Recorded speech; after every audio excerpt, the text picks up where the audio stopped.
धन्यवाद परमेश्वर।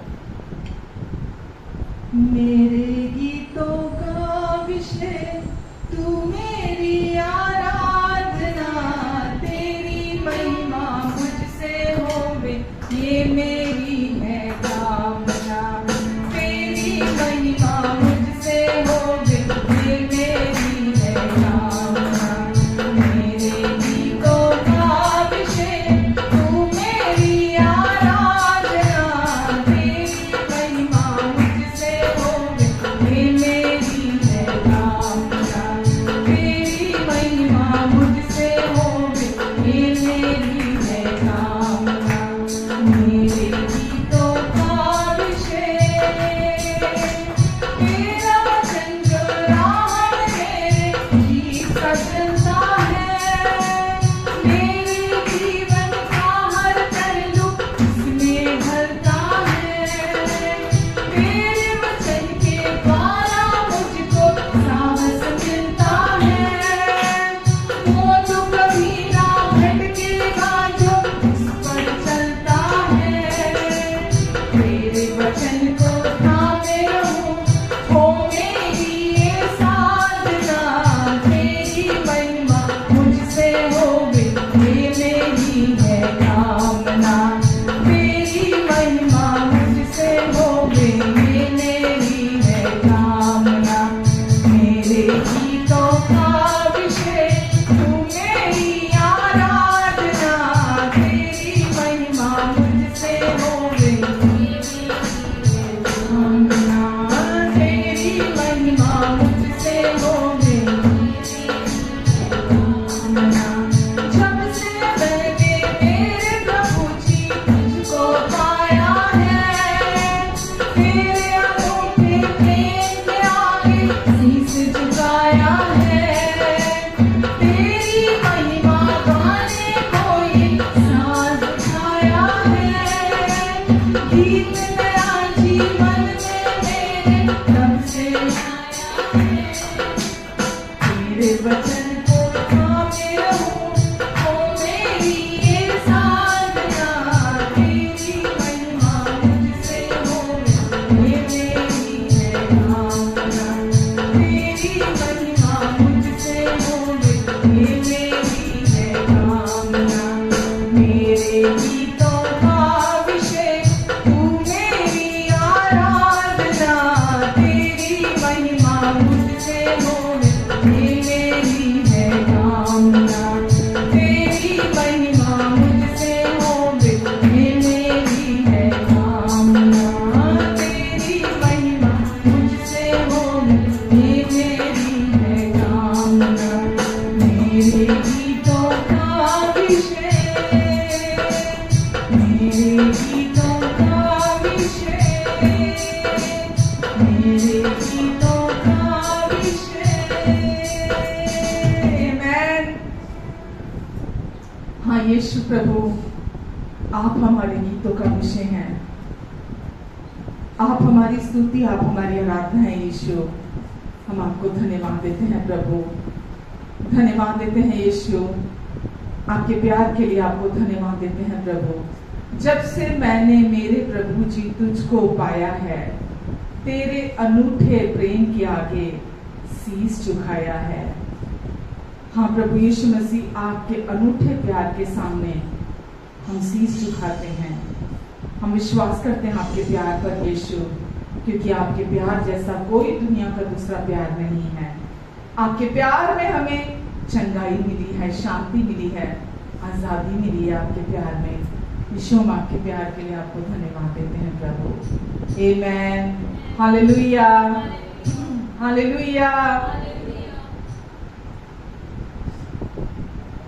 कोई नहीं कर सकेगा तेरे प्यार से मुझको अलग, कोई नहीं दे सकेगा ऐसा प्यार तेरे बिना।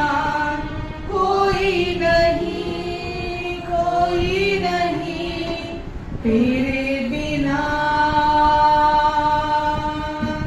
कोई नहीं, कोई नहीं तेरे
ना जीवन, ना मृत्यु, ना स्वर्गदूत, ना शैतान, ना प्रधानताएं, ना वर्तमान, ना भविष्य और ना कोई सृष्टि, कोई भी कुछ भी अब हमें परमेश्वर के उस प्यार से जो उन्होंने हमसे अपने पुत्र के द्वारा हम तक पहुंचाया है, आज हम उस प्यार को जानते हैं।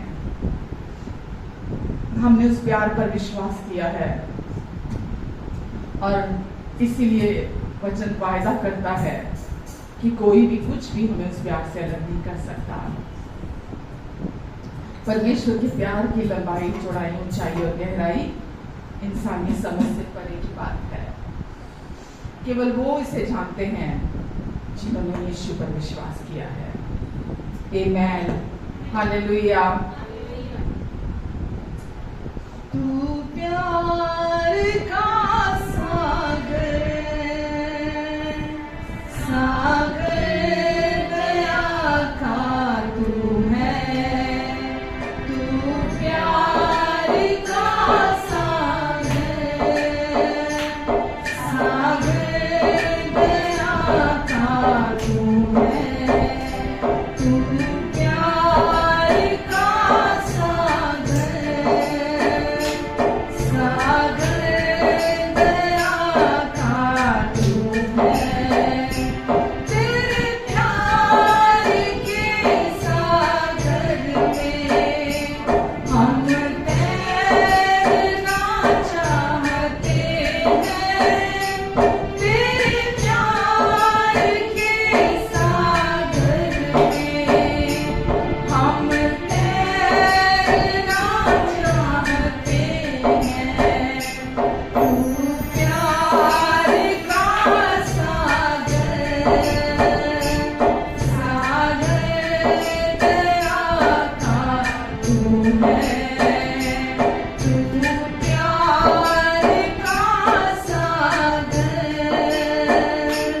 सागर दया का तू है। गहराई मिले सागर की, ऊंचाई मिले आसमां की, गहराई मिले सागर की, ऊंचाई मिले आसमां की, कोई नाप न पाएगा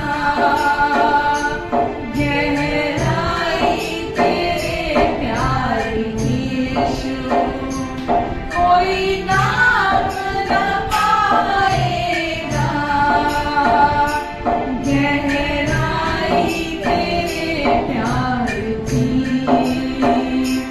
तू प्यार का सागर, सागर दया का तू है, तू प्यार का सागर, सागर दया का तू है। परमेश्वर होने पर भी तू मानव रूप धारण किया। परमेश्वर होने पर भी तू मानव रूप धारण किया। प्रभु तेरे इसी प्यार ने हमको दीवाना बनाया। प्रभु तेरे इसी प्यार ने हमको दीवाना बनाया। तू प्यार का सागर, सागर दया का तू है, तू प्यार का सागर, सागर दया का तू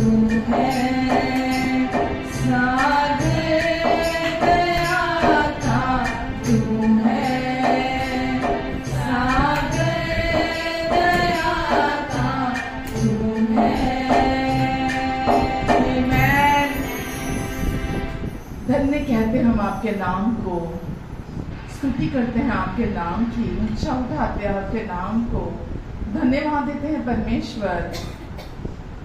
आप प्यार के सागर हैं परमेश्वर, हमारा घमंड है प्रभु आप, और हम जानते हैं कि आप प्यार का सागर हैं और अपने उस गहरे प्यार से आपने हम सबसे प्यार किया है, और अब कोई भी कुछ भी हमें आपके प्यार से अलग नहीं कर सकता। आपका प्यार हमारी हिम्मत, हमारी ताकत है।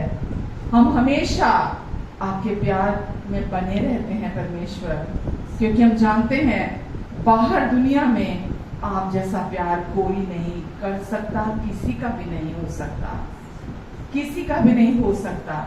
जब हम खुद भी खुद को प्यार करना भूल जाते हैं, आप हमें याद दिलाते हैं कि हम आपके प्रिय हैं।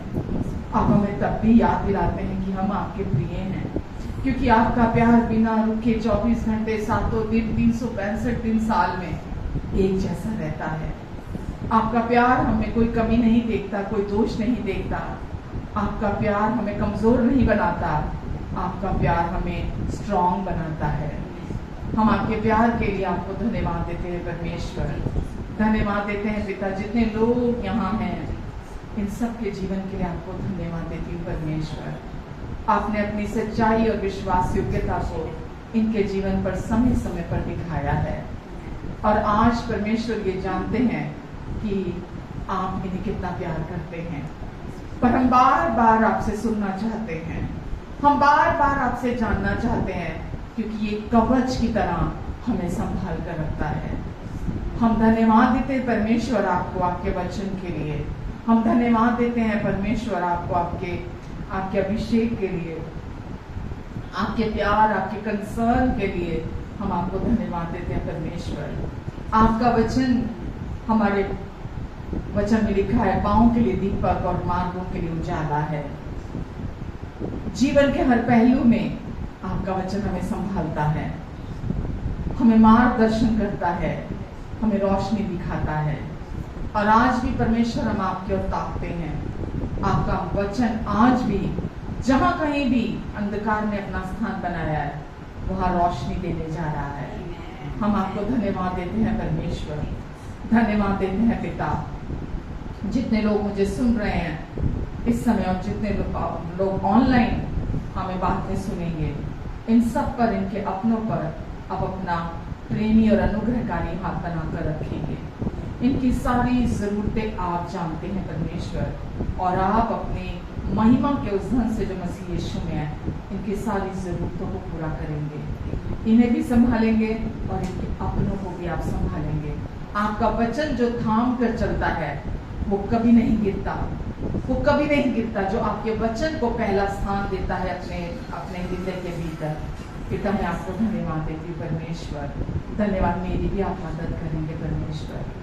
मैं आज यहाँ खड़ी हूँ खुद पर भरोसा करके नहीं, आप पर भरोसा करती हूँ परमेश्वर, और आप अपना मार्ग मुझ में से लेंगे।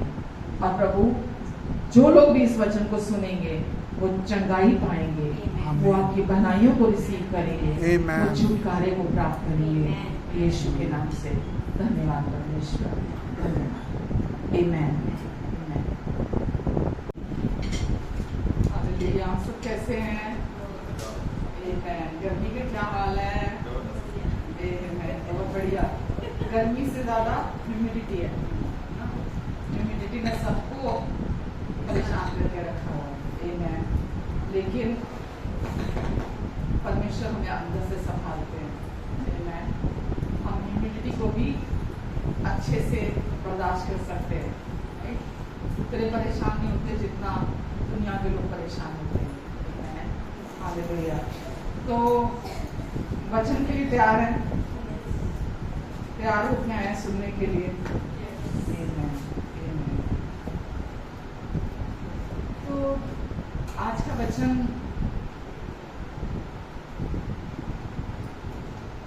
जो परमेश्वर हमें बताना चाहते हैं, जो हम तक लेकर आए हैं,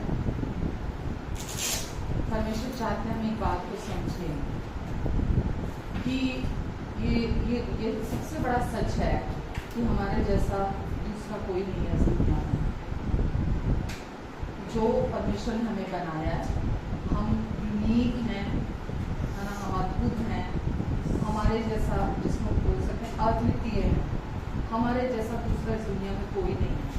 आमीन। और परमेश्वर ने क्योंकि हमें बनाया और वो चाहते हैं हम इस सच्चाई को वचन के अनुसार समझें, वचन के अनुसार जानें। हम इस दुनिया की भीड़ का एक हिस्सा नहीं है।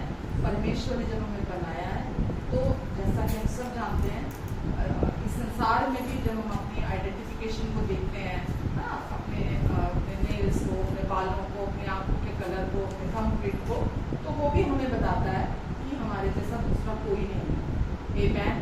लेकिन वचन से हम देखते हैं कि परमेश्वर हमें इसके बारे में क्या बताना चाहते हैं, और वो चाहते हैं हम हमेशा वचन से इस बात को याद रखें, क्योंकि सब कुछ से पहले, क्योंकि लास्ट वीक भी जब मैं वचन दे रही थी, तो जो राइचियसनेस का वचन है, जब मैं वो दे रही थी धार्मिकता का वचन, तो परमेश्वर मुझे आपको आगे के लिए इस वचन के द्वारा इनकरेज कर रहे थे परमेश्वर, कि मैं आपको उत्साहित करूं, ताकि और ज़्यादा होपफुल हो, आशावान हो, और परमेश्वर का फेवर आपके जीवन में और काम करेगा।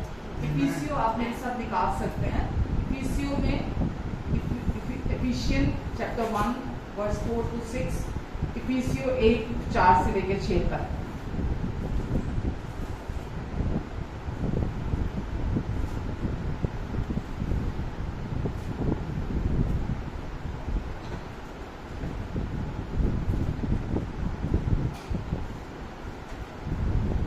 लिखा है, जैसा उसने हमें जगत की उत्पत्ति से पहले, किससे पहले? उसने हमें जगत की उत्पत्ति से पहले, जगत की, जब ये संसार बना उसकी उत्पत्ति से पहले हमें उसमें चुन लिया कि हम उसके निकट प्रेम में पवित्र और निर्दोष हों। उसके निकट इसीलिए चुन लिया जगत की उत्पत्ति से पहले, ताकि हम उसके निकट, उसके प्रेम में निर्दोष और पवित्र हों, और अपनी इच्छा के भले अभिप्राय मतलब उद्देश्य, अपनी इच्छा के भले उद्देश्य, अपनी इच्छा के, सब कहिए भले उद्देश्य के लिए, भले उद्देश्य के लिए। आमीन। अपनी इच्छा के भले उद्देश्य के अनुसार हमें अपने लिए पहले से ठहराया, और कि यीशु मसीह के द्वारा हम उसके लेपालक, अडॉप्टेड पुत्र हो। क्या हो? पुत्र हो। आगे लिखा है कि उसके उस अनुग्रह की महिमा की हमारे जीवन से स्तुति हो, क्योंकि परमेश्वर ने हमें इस दुनिया की जेनेसिस जो है, उत्पत्ति, उससे पहले हमें चुना, हमें पहले ठहरा लिया। आप आज से 5 साल पहले या 10 साल पहले चुने नहीं गए। परमेश्वर ने आपको पहले ही मसीह यीशु में जगत की उत्पत्ति से पहले ही अपने लिए चुनकर ठहरा लिया है, ताकि हम उसके उस अनुग्रह की महिमा की स्तुति हो, जिसे उसने हमें उस प्रिय में सेंत मेंत दिया है। हमें उस प्रिय में सेंत मेंत दिया है, यानी कि हमें उस प्रिय में, यानी कि प्रभु यीशु मसीह में अपना अनुग्रह दिया है, हमें अपने लिए चुन लिया, अपने लिए ठहरा दिया है। आमीन। तो आपको ये पता होना चाहिए, जब वचन ये बात कर रहा है तो हम में से हर एक से बात कर रहा है। हम जगत की उत्पत्ति से पहले, आप अपने लिए इस वचन को अपने अंदर मेडिटेट कीजिए, अपने अंदर जज्ब कीजिए। मैं कहूंगी कि परमेश्वर ने आपको अपने प्रेम में चुन लिया है, क्योंकि वो आपसे प्यार करते हैं, और इसीलिए चुना ताकि आप निर्दोष और पवित्र रहें उनके प्यार में। और ये कैसे किया परमेश्वर ने? अपनी कृपा से, अपने अनुग्रह से किया, ताकि आपके जीवन में परमेश्वर की कृपा, उनके अनुग्रह की स्तुति हो, जो उन्होंने अपने पुत्र यीशु के पूरा हुए कार्य के द्वारा आपके जीवन में अपने उद्देश्य को स्थापित किया है। आमीन। प्रभु यीशु मसीह के द्वारा कोई भी विश्वासी ये नहीं कह सकता कि मैं अपने कर्मों के द्वारा चुना गया हूँ, परमेश्वर ने मुझे कर्मों के द्वारा चुन लिया है। मेरे कर्म इतने अच्छे थे कि परमेश्वर ने मेरे अच्छे कर्मों की गिनती देखने के द्वारा मुझे चुन लिया। किसी को भी परमेश्वर उसके अच्छे या बुरे कर्मों से जांचते नहीं है। परमेश्वर केवल जो विश्वास करता है यीशु के इस पूरा हुए कार्य पर, परमेश्वर उसको अपने अनुग्रह में सेवित में स्वीकार कर लेते हैं। आमेन। और ये नहीं है कि परमेश्वर ने किसी को ठुकराया, किसी को अपनाया है। ये हम हैं जो परमेश्वर के उस इन्विटेशन को, उस परमेश्वर के बड़े काम को हम स्वीकार करते हैं कि हाँ, मैं विश्वास करता हूँ परमेश्वर आपने मेरे लिए इस काम को कर दिया है। आमेन। तब तक आप उससे संतुष्ट, आप जो हैं, जब तक आप जो हैं उससे अगर संतुष्ट नहीं है, तब तक आपके पास जो है आप उससे संतुष्ट नहीं हो सकते। समझ रहे हैं? आप जो हैं अगर आप उससे संतुष्ट नहीं हैं तो आपके पास जो है आप उससे कभी संतुष्ट नहीं होंगे। तो इसीलिए सबसे पहले आप जो हैं, आपको ये पता होना चाहिए कि अब आप यूनिक, आप एक संसार में कोई गिनती नहीं है, भीड़ का हिस्सा नहीं है। आप एक यूनिक क्रिएशन है परमेश्वर की। उन्होंने जब आपको बनाया, वो जानते थे कि आपको वो क्यों बना रहे हैं, किस उद्देश्य से बना रहे हैं। तो आज आप, अगर आप ये नहीं विश्वास, आप जानते ही नहीं है, या आप जो है उससे आप संतुष्ट ही नहीं है। अगर मैं आज एक जो जहां भी परमेश्वर ने मुझे रखा है, राइट, जो मुझे दिया है, एक फैमिली दिया है ना, मैं एक वाइफ हूँ, मेरे पास बच्चे हैं, मैं जिस घर में रहती हूँ, मेरे पास जो मिनिस्ट्री है, जो कॉलिंग है, जो कुछ भी आज परमेश्वर ने मुझे दिया है, मैं उससे कभी संतुष्ट नहीं हो सकती जब तक मैं अपनी आइडेंटिटी को नहीं जानती, जब तक मैं जानती नहीं हूँ कि मैं कौन हूँ, परमेश्वर ने मुझे क्या बना दिया है। तो मैं जो हूँ, पहले मैं उससे संतुष्ट होती हूँ अपने अंदर गहरे में। और ये संतुष्टि हमको परमेश्वर का वचन देता है। जब वो हमें पुष्टि करता है, हमें क्लैरिटी देता है कि वो हमारे बारे में क्या सोचते हैं, हमें कैसा देखते हैं और उनकी हमारे प्रति क्या राय है। जब तक हम ये जानते नहीं हैं, हमें अपने बारे में वो पुष्टि नहीं हो सकती कि हम कौन हैं, हम कैसे हैं। हम कंफ्यूज घूमते रहते हैं इस दुनिया में। आप समझ रहे हैं? तो इसीलिए ये बात एक और ऐड करना चाहूंगी कि हम इस दुनिया में अच्छे बनकर घूमना चाहते हैं। अच्छे लोगों की जरूरत नहीं है दुनिया में उद्धार प्राप्त करने के लिए। दुनिया में उद्धार प्राप्त करने के लिए, परमेश्वर के साथ रिलेशनशिप के लिए, एक विक्टोरियस लाइफ जीने के लिए आपको ये पता होना चाहिए परमेश्वर की दृष्टि में आप कौन हैं, उन्होंने आपको क्या बना दिया है, वो आपके बारे में क्या सोचते हैं। अभी इस समय वो आपके, दुनिया क्या सोचती है उसके बारे में नहीं सोचना। दुनिया आपको कैसा देखती है उसके बारे में हम नहीं सोचते। परमेश्वर हमारे बारे में कैसा सोचते हैं, कैसा देखते हैं, ये हमारे जीवन की प्राथमिकता होनी चाहिए। हम बाहरी तौर पर ही जीते रहते हैं लोगों का। आज अगर आप चर्चिस देखोगे ना, बहुत सारी कलीसियां आज ऐसी हैं जो एक हैं, वो सोचते हैं हम एक हैं। कैसे मानो? उनके बाहरी वो कैसे कपड़े पहनते हैं या उनका व्यवहार कैसा है ना, उसके द्वारा वो सोचते हैं कि वो यूनिक है ना, दूसरों से अलग हैं, उनकी एक पहचान है, वो एक साथ है।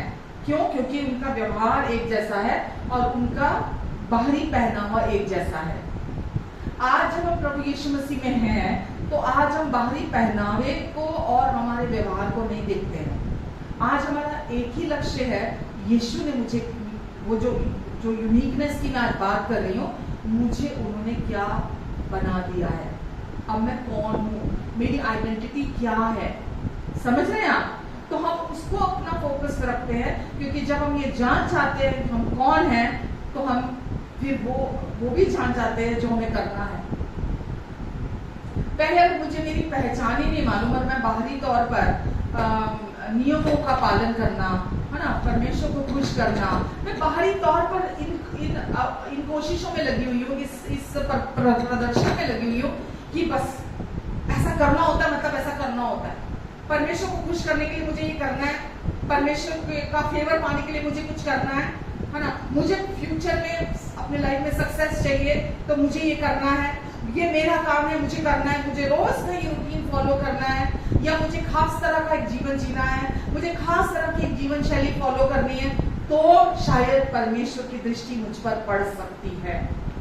और अगर मैं वो फॉलो नहीं करूंगी, वो नहीं करूंगा, तो मैं गंदा, मैला कुचैला एक बुरा इंसान ही बना रहूंगा। आप समझ रहे हैं? हम अपने आप को शुद्ध बनाने के द्वारा, पवित्र बनाने के द्वारा, कोशिशें कह रही हूं मैं, बाहरी कोशिशें, शुद्ध बनाने के द्वारा, पवित्र बनाने के द्वारा, अपने आप को एक अच्छा इंसान बनाने के लिए हम अच्छी जीवन शैली को एक सही मार्ग समझते हैं, जो कि हमारे बाहरी एफर्ट्स हैं।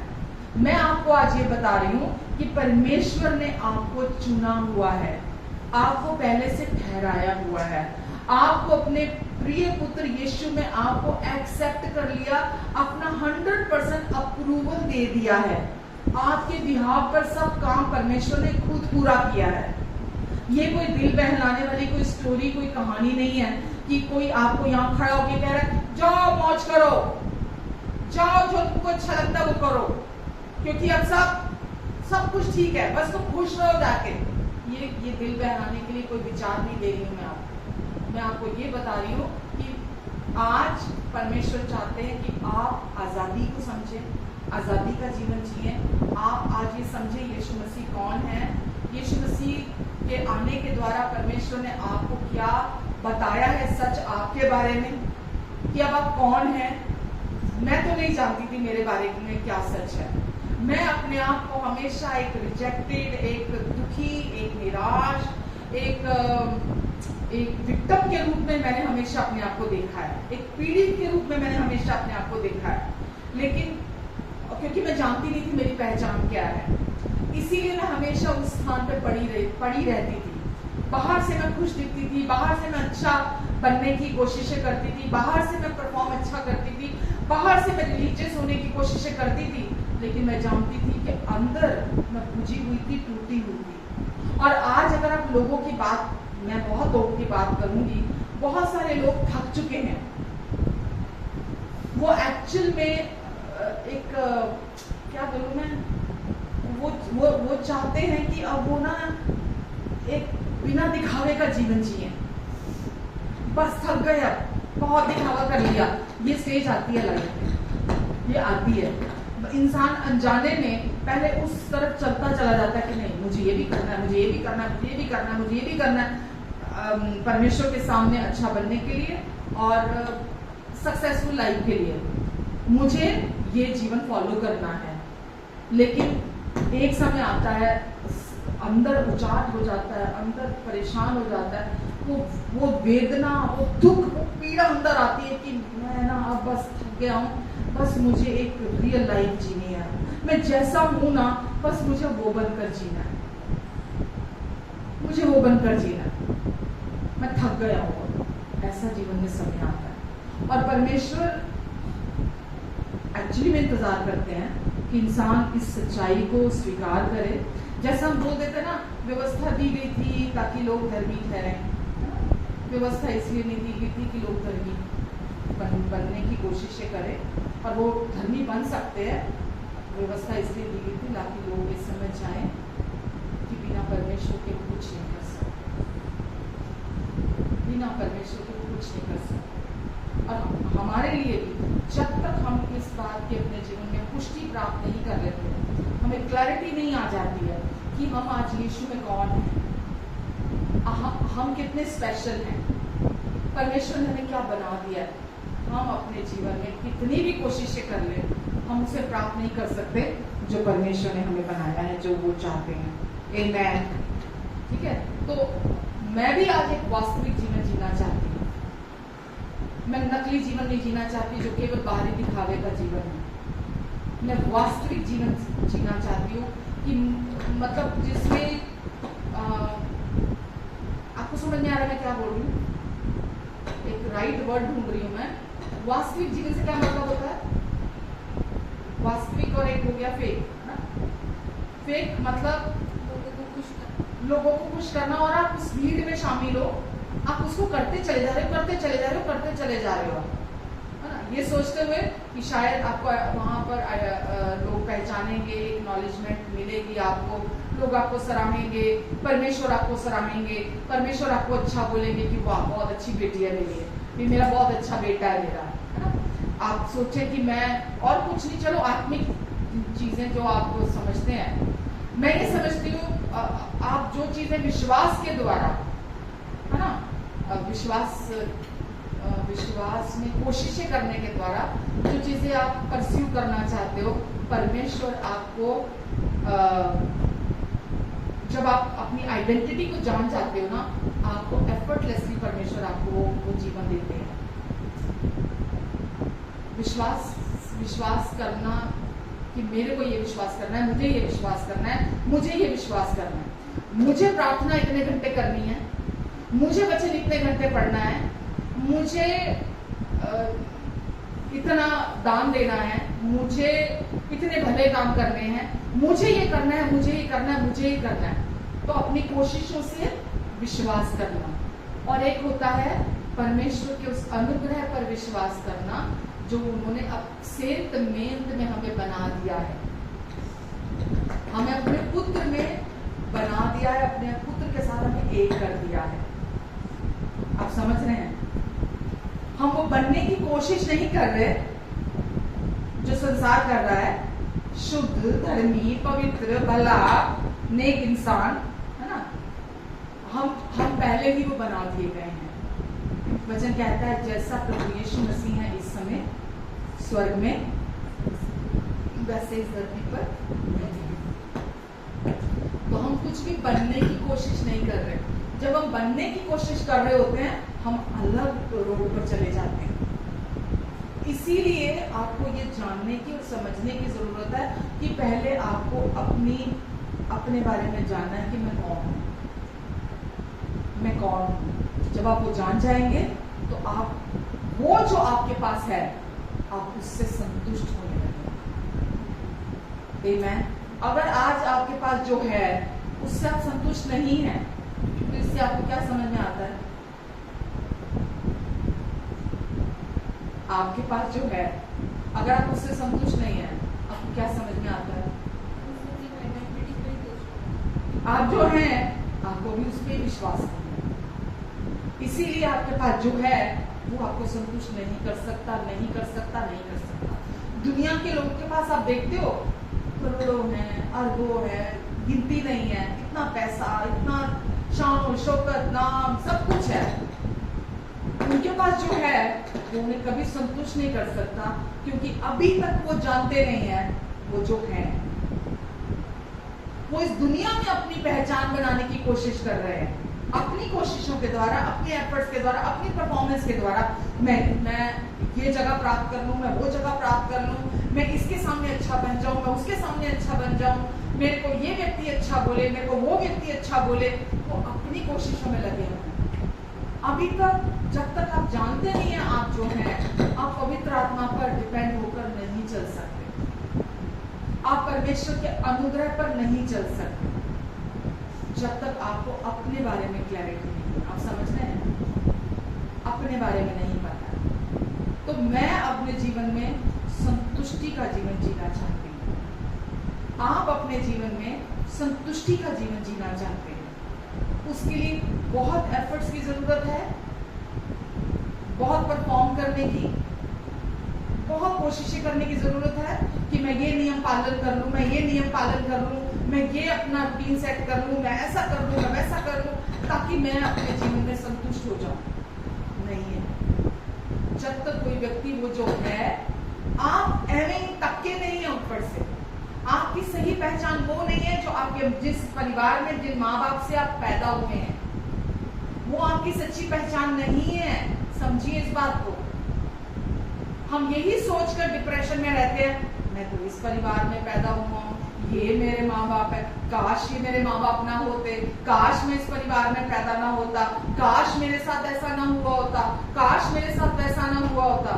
हम ये चीजें सोचकर डिप्रेशन में जाते हैं ना, क्योंकि हम उसको अपनी आइडेंटिटी, अपनी पहचान मानते हैं जिस घर में हम पैदा हुए हैं। बट हमारी एक्चुअली आइडेंटिटी वो नहीं है जहाँ हम पैदा हुए, जिन पेरेंट्स से हम पैदा हुए, जिस घर में हम पैदा हुए, जो भी परिस्थितियां हैं हमारे चारों तरफ, हमारी सही पहचान, असली पहचान, वो यूनिकनेस है जो वचन कहता है। आप वो हैं जो परमेश्वर का वचन कहता है, आप वो नहीं है जो ये संसार कहता है या आप अपने आप को समझते हैं। आमेन, हालेलुया। तो इसके लिए परमेश्वर आपके और मेरे जीवन से चाहते हैं कि हम, मालूम है जब आप कोई रूल फॉलो करते हैं ना, कोई नियम अपनाते हैं, यदि आप गलत व्यवहार कर देते हैं जब रूल फॉलो कर रहे होते हैं, तो वो खुद से नफरत का कारण बनता है। समझ रहे हैं? जब भी आप कोई नियम पालन कर रहे हैं या व्यवस्था का पालन कर रहे हैं, तो जब भी आप गलत व्यवहार कर बैठते हैं तो आप खुद को अच्छा महसूस नहीं करते, आप खुद को पसंद नहीं करते, और ये वो विशियस साइकिल है, ये वो ऐसा चक्र है, वो चक्र है जो असंभव नहीं तो बहुत कठिन है इसमें से बाहर आना। जब आप एक बार खुद से नफरत करने लग जाते हैं ना, खुद को पसंद नहीं करते हैं, तो वो उसमें से बाहर निकल के आना बहुत मुश्किल लगता है, बहुत कठिन है। इसीलिए परमेश्वर का वचन और अपनी पहचान जानना बहुत जरूरी है। जब आप वो जान जाएंगे ना, आप कभी भी इस विशेष साइकिल में नहीं घूमेंगे, इस कुछ चक्कर में नहीं आएंगे आप कि आप खुद से नफरत करने लगे, मुझमें तो ये कमी है, मुझमें तो ये दोष है, मैं अच्छी नहीं हूँ, मैं बुरी हूँ, मैं, दुनिया को पता नहीं है कि मैं कितनी बुरी इंसान हूँ, दुनिया को पता नहीं है मैं कितना खराब हूँ, मैं कितनी गलत हूँ। क्यों? दुनिया के सामने हमने इतनी अच्छी इमेज दिखाई है, दुनिया के सामने हमने एक नकाब पहन के रखा है, लेकिन भीतर हम जानते हैं कि हमने कितनी गलतियां की हैं, हमने कितनी गड़बड़ियां की हैं, हमने कितना गलत व्यवहार किया है, अपनों के साथ भी किया है ना। उसकी वजह से हम अंदर से अपने आप को नफरत करते हैं, और एक बार कोई इंसान इसमें घुस जाए ना, उससे नफरत करने में, बाहर निकल पाना बहुत मुश्किल, बहुत कठिन होता है। आप समझ रहे हैं? इसीलिए परमेश्वर हमें सिखाते हैं, जो आज का मेरा वचन है, हम ये जाने वचन से कि परमेश्वर आपको कितना प्यार करते हैं, परमेश्वर आपसे कितना प्यार करते हैं। क्योंकि जब हम जान जाते हैं कि परमेश्वर हमसे कितना प्यार करते हैं, हम उस प्यार को विश्वास से अपने लिए रिसीव करते हैं। जब तक नहीं पता ना, सिर्फ यहाँ पर हम वचन सुनते हैं, हाँ, अगली बार सुनते हैं ना प्यार के बारे में, तीसरी बार सुनते हैं, चौथी बार सुनते हैं, कर रहे हैं तो हमारा ये क्यों? क्योंकि हमने हमारी सीख है। लेकिन बार बार परमेश्वर हमसे बात करते हैं ना, जो अपने वचन के द्वारा हमें बार बार जब इनकरेज करते हैं, बार बार जब बताते हैं, एक सुरक्षा कवच तैयार होता जाता है हमारे चारों तरफ। जो झूठ हमने लिया होता है, जाने और अनजाने, हमने अपने लिए, हमने जो बातें अपने लिए अपने मन में भर ली है कि मैं अच्छा इंसान नहीं, मैं बुरा इंसान हूँ, मुझमें बहुत कमियाँ हैं, मुझमें बहुत दोष है ना, वो सारा का सारा परमेश्वर के वचन से धुल कर चला जाता है और हमें वापस तरोताजा कर देता है। इसलिए कभी भी वचन को आप हल्का ना लें। केवल परमेश्वर का वचन है जो बंधनों को तोड़ता है।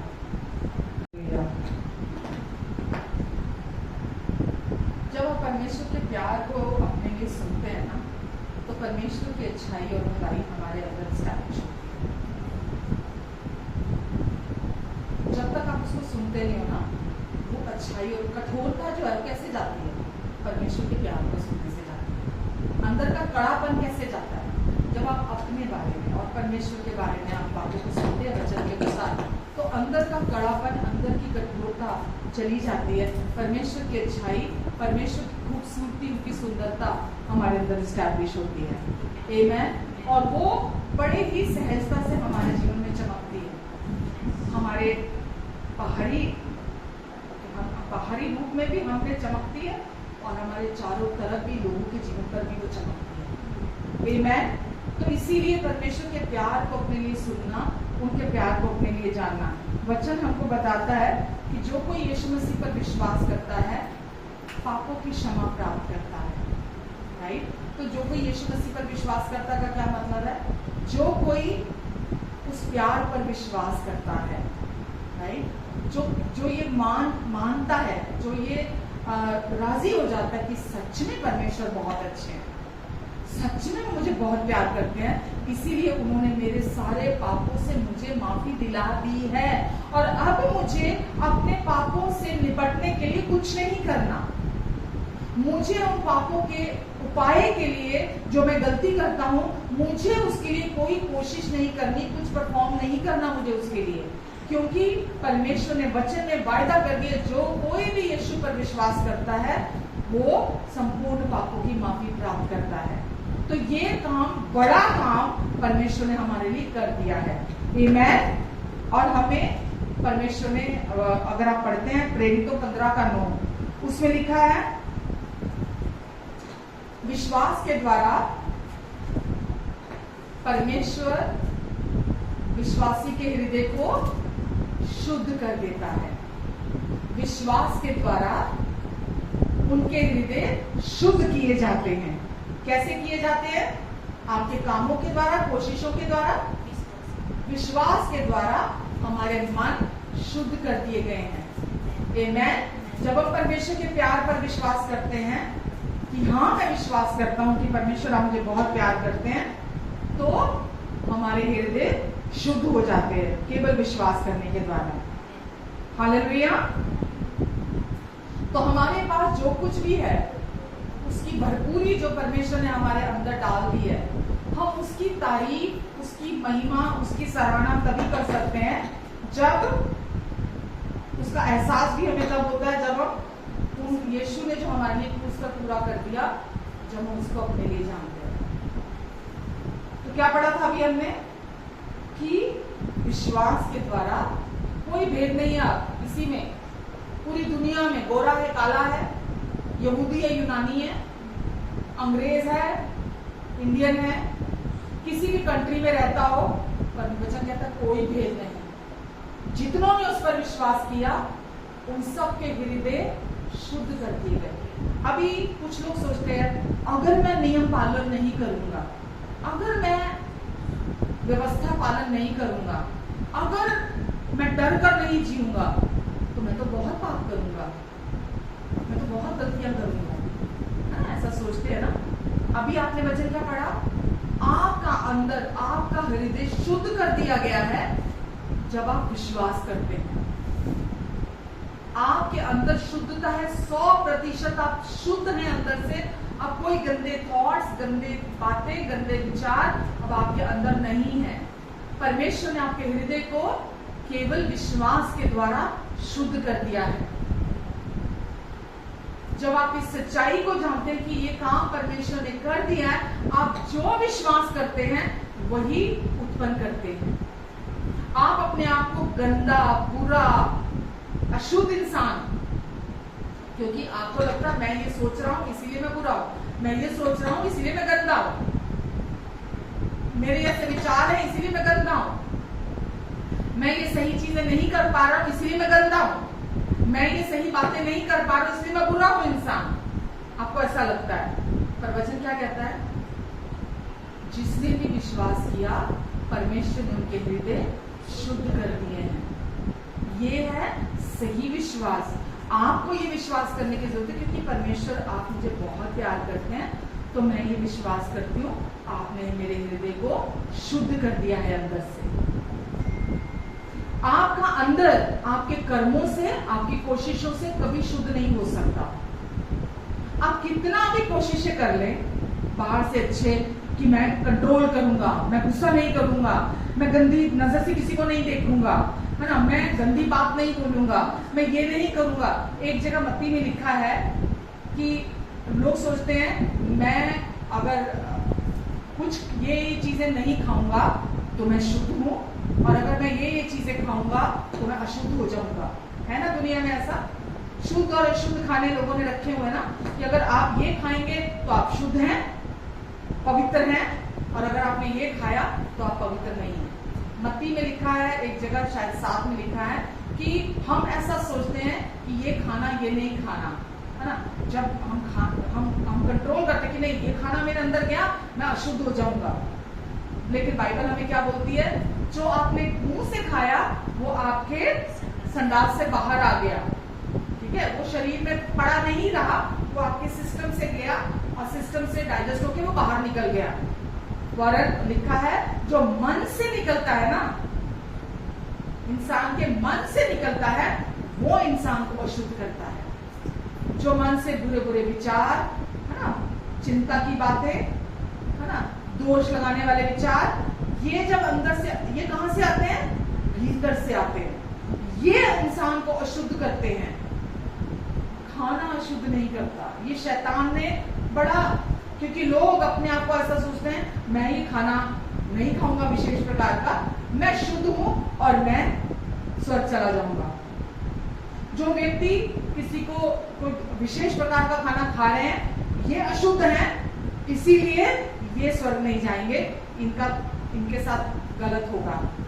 पर वचन ऐसा क्या कह रहा है कि कुछ भी ये नहीं है कि खाने वाला ना खाने वाले को बुराई करे, निंदा करे। बाइबल ये भी कहती है अगर कोई नहीं खाना चाहता वो उसकी विश है, जो खाता है वो उसकी निंदा ना करे, सबकी अपनी मर्जी है, लेकिन ये विचार नहीं होना चाहिए कि कोई विशेष खाना मुझे अशुद्ध कर देगा। हालेलुया। वचन में लिखा है जो यीशु मसीह पर विश्वास करता है वो अंदर से, भीतर से, हृदय में शुद्ध कर दिया जाता है। हालेलुया। अब आप कौन है? मैंने अभी बोला आप जो हैं, अगर आप उससे संतुष्ट नहीं हैं तो जो आपके पास है आप उससे संतुष्ट नहीं होंगे। तो आपके पाप माफ कर दिए गए और आपको शुद्ध बना दिया गया है केवल विश्वास के द्वारा। तो आप एक बुरे इंसान नहीं है, आप गंदे इंसान नहीं है इसलिए कि आप परफेक्ट जीवन नहीं जी रहे हैं, हाँ, दूसरों की तरह। दूसरे आपसे जितना मर्जी परफेक्शन डिमांड करें, राइट, वो उनका हक है, वो करते रहे, पर हम ये जानते हैं हम परफेक्ट नहीं है। जिस दिन जिसके अंदर ये घमंड आ गया ना, मैं तो परफेक्ट हूं, मैं तो कोई गलती नहीं करता, उस दिन उसका डाउनफॉल है। हम जिस एरिया में सोचते हैं ना मैं परफेक्ट हूं, उसी एरिया में हम बड़े बुरी तरीके से गिरते हैं। तो इसीलिए हम एक दूसरे से अपनी तुलना ना करें, अरे वो तो ये करता है मैं तो नहीं करता, वो तो ऐसा है मैं तो ऐसा नहीं हूं। दोनों तरह के हो गए ना, एक तो हो गया घमंड के कारण और एक हो गया अपने आप को हीन भावना में रखना, अपने आप को हीन समझना। तो परमेश्वर क्या कहते हैं कि ये विश्वास करो कि तुम कर्मों से नहीं, अपनी कोशिश से शुद्ध नहीं हो सकते। कोई व्यक्ति कैसे शुद्ध होता है?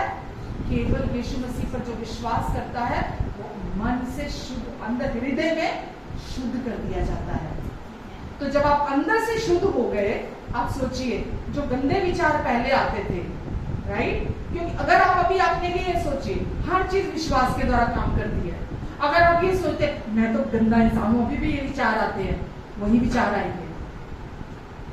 अगर आप ये जान रहे हैं जो आज, आप इसी पर विश्वास करेंगे कि नहीं मैं अब गंदा और बुरा इंसान नहीं हूं, मुझमें कोई कमी कोई दोष नहीं है। वचन में मैंने आज सुना है कि परमेश्वर ने यीशु के लहू के द्वारा मुझे हमेशा के लिए एक ही बार में शुद्ध कर दिया है।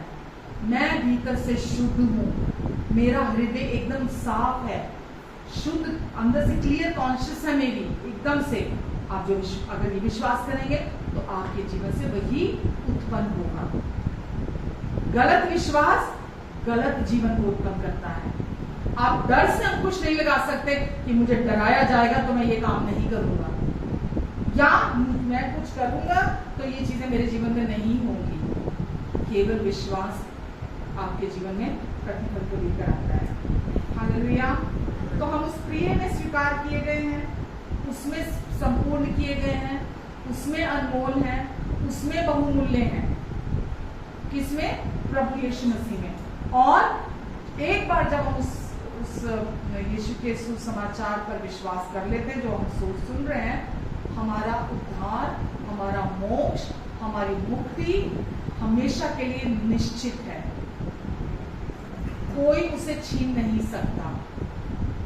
आप सोचिए दुनिया में लोग कितना एफर्ट्स कर रहे हैं, किसी भी रिलीजन के हों, कि उनका उद्धार हो जाए कैसे भी, इस मानव जीवन में उनका कैसे भी उद्धार हो जाए। लोग, मैं डिटेल में नहीं जाना चाहूंगी, आपको पता है क्या कुछ करते हैं। वो कहां कहां होली प्लेसेस में जाते हैं कि मुझे वहां जाना है, मुझे वहां जाना है, मुझे वहां विजिट करने जाना है, मुझे वहां जाना है, मुझे वहां खास जगह पे जाके प्रार्थना करके आनी है, मुझे खास जगह पे जाकर ये करना है, ये दान करना है, वो धर्म के काम करने हैं, मुझे खास जगह में जाकर मुझे ये करना है, मुझे वो करना है। लोग आज भी देखो इजराइल की वो वॉल है जो दीवार है, लोग खास वहां प्रार्थना करने जाते हैं, लोग खास वहां पे बपतिस्मा लेने जाते कि नहीं हमें तो वहां जाके बपतिस्मा लेना है तभी हम शुद्ध होंगे, है ना। दूसरे धर्मों में भी लोग सोचते हैं वहां जाकर मैं स्नान कर लूं, मैं वहां जाके दान धर्म कर दूं, मैं वहां जाके माथा टेक दूं, मैं वहां जाके ये कर लूं, ताकि शायद उम्मीद है मैं ये सब कर लूंगा तो मुझे मोक्ष मिल जाएगा, मुझे मुक्ति मिल जाएगी, है ना। लेकिन वचन में क्या बोलता है, यूहन्ना 3:16 में, जो कोई यीशु पर विश्वास करता है, जितनों ने उस पर विश्वास किया, है ना, कोई नाश नहीं हुआ अपितु अनंत जीवन को प्राप्त किया। अनंत जीवन, इटर्नल लाइफ, हमेशा का जीवन, यानी कि मोक्ष, मुक्ति इस संसार के जीवन से। और इंसान, बाइबल हमें प्रॉमिस करती है, वचन से बताती है, मनुष्य एक बार पैदा होता है और एक ही बार मरता है। हम दुनिया में बहुत कहानियां सुनते, 7 जन्म, 7 जन्म का साथ है, 7 जन्म तू मेरे साथ रहना, पुनर्जन्म होता है ना, या अभी एक और जन्म होगा, हम अच्छे कर्म करते चले जाएंगे तो फिर से मानव जन्म मिलेगा। दुनिया में हम ये कहानियां सुनते, ये केवल कहानियां हैं, ये केवल कहानियां। मनुष्य एक बार पैदा होता है, यही जीवन है। आप या तो अपने आत्मा को बचा लेंगे, नहीं तो आपका आत्मा नाश हो जाएगा, खत्म हो जाएगा। क्योंकि क्या सुना हमने, जो कोई यीशु मसीह पर विश्वास करता है वो नाश नहीं होगा, वो नाश नहीं होगा जो कोई यीशु पर विश्वास करता है, बल्कि अनंत जीवन को प्राप्त करेगा। आप बहुत प्रेशियस हैं, आप बहुत अनमोल हैं, बहुत बहुमूल्य हैं। इसीलिए प्रभु यीशु मसीह आए आपके लिए, अपनी जान देने के लिए, ताकि आप उस सच को जाने, सुने अपने जीवन में, आप रिसीव करें कि यीशु ने आपके लिए क्या काम क्रूस पर पूरा कर दिया है। यीशु क्रूस पर अपने लिए मरने के लिए नहीं आए थे। यीशु क्रूस पर क्यों आए थे? हमें पापों से छुड़ाने के लिए, हमें अपराधों से छुड़ाने के लिए, हमें शांति देने के लिए, हमें चंगाई देने के लिए, हमें शैतान के कामों से छुड़ाने के लिए, हमें हर तरह के दुख से, पीड़ा से, डिप्रेशन से, वेदना से, आंसुओं से हमें बाहर निकालने के लिए यीशु इसलिए आए थे। राइट? क्यों?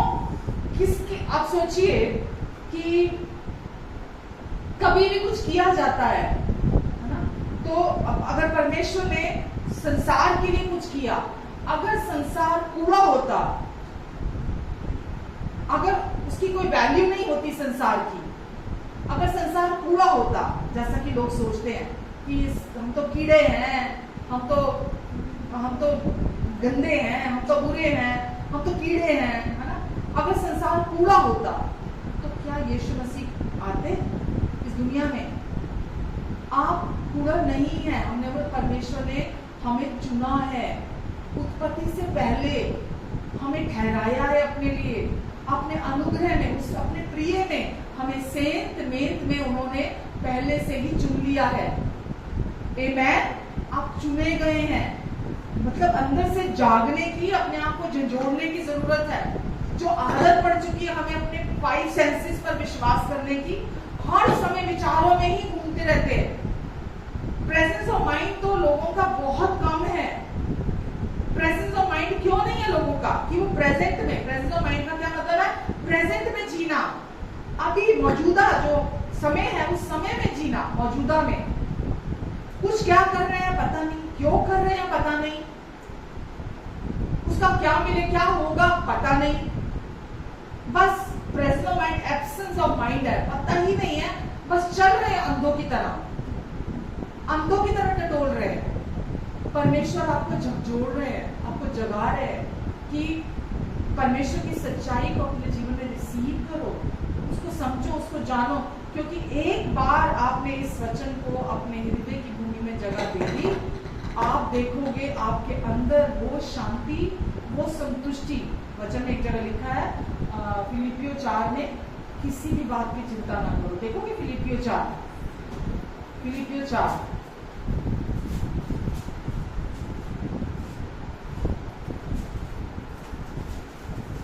4:4 में क्या लिखा है?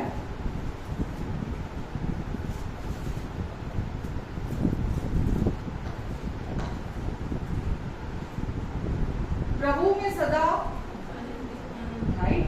ये सच जब आप सुनते हैं ना, जो आज आप सुन रहे हैं, तो भीतर से परमेश्वर का आनंद उमड़ने लगता है। प्रभु में सदा आनंदित रहो, मैं फिर कहता हूँ आनंदित रहो। तुम्हारी कोमलता सब मनुष्यों को प्रकट हो। कैसे प्रकट होती है कोमलता? कैसे आती है ना? हार्ड हार्टेड है ना, अगर कोई है, कोमलता अंदर कैसे आती है? जब वो जानता है परमेश्वर मुझे बहुत प्यार करते हैं, परमेश्वर मेरा न्याय नहीं करेंगे, मेरा उद्धार हो गया, मैं इस समय भी स्वर्गीय स्थानों में परमेश्वर के साथ बैठा हुआ हूँ, मैं बैठी हुई हूँ। आमेन। मेरा न्याय नहीं होगा, परमेश्वर मेरी निंदा नहीं कर रहे, परमेश्वर मुझ पे दोष नहीं लगा रहे। परमेश्वर जब भी मुझे देखते हैं, वो हमेशा मुझे अपनी प्रेम की दृष्टि से देखते हैं, निष्कपट देखते हैं, निष्पाप देखते हैं। तो कोमलता अंदर आती है। वरना परमेश्वर के प्रति भी लोग कठोर बने रहते हैं और अपने प्रति भी कठोर बने रहते हैं। खुद पे भी कोई मर्सी नहीं है, खुद पर भी कोई दया नहीं है, लोगों पर भी कोई दया नहीं है। परमेश्वर के प्रति भी उनके दिल में कोई रिगार्ड नहीं है, कोई मतलब विश्वास नहीं है परमेश्वर के प्रति। तो लिखा तुम्हारी कोमलता सब मनुष्य पर प्रकट हो, क्योंकि प्रभु निकट है। यीशु बहुत जल्दी आने वाले हैं। ये कोई कहानी नहीं है, ये कोई ख्याल नहीं है। यीशु आने वाले हैं बहुत जल्दी। बाइबल कहती है हम बिल्कुल एज पे खड़े हैं, बिल्कुल अंत समय में खड़े हैं। यीशु कभी भी आ जाएंगे और यीशु हमें अपने साथ लेकर जाने वाले हैं। आमीन। तो हम हमेशा इस सच्चाई में आनंदित रहें कि हमारा तो उद्धार निश्चित है। हालेलुया। क्योंकि हमने यीशु पर विश्वास किया है, परमेश्वर ने हमारे अंदर को शुद्ध करके हमें साफ कर दिया है, हमें अपने जैसा बना दिया है परमेश्वर ने। और आनंदित हो जाओ कि प्रभु निकट है। बस अभी भी आ सकते हैं। मालूम है ना कि जब आएंगे तो क्या होगा? नहीं, जब आएंगे, यीशु आएंगे, बादलों पर आएंगे। हम स्वर्ग नहीं जाएंगे। जब यीशु आ जाएंगे ना, अभी तो जो करता है वो सीधा प्रभु के सामने चला जाता है।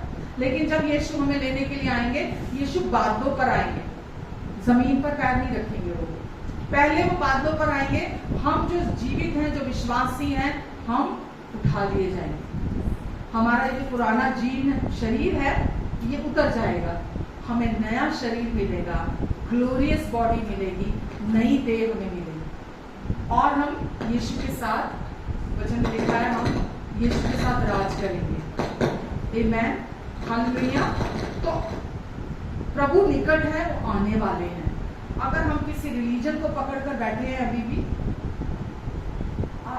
अच्छा मैं आपको ये भी बता दूं, आप रिलीजन को फॉलो कर रहे हैं, उसकी क्या पहचान है?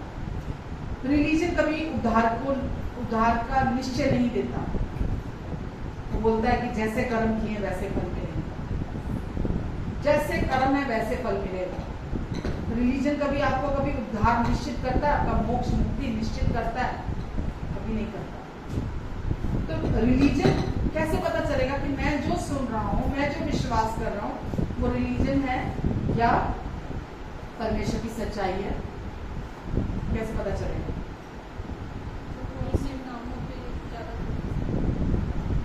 जब आपके कामों पर ज्यादा एम्फसाइज किया जाएगा, आपको क्या करना है, जब उस पर जोर डाला जाएगा, बशर्ते इसके कि परमेश्वर ने आपके लिए क्या कर दिया है। जब आपको डराया जाएगा, जब आप पर दोष लगाया जाएगा, ठीक है, और जब आपको ये बोला जाएगा कि पुनर्जन्म है,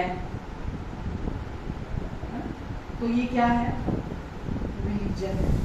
आप धर्म को सुन रहे हैं कि पुनर्जन्म है, यानी कि अगर इस जन्म में वो बोलते हैं आपका उद्धार नहीं हुआ तो कोई बात नहीं, अभी एक और जन्म है, अभी एक और जन्म है, चांस मिल जाएगा दोबारा। वो रिलीजन है।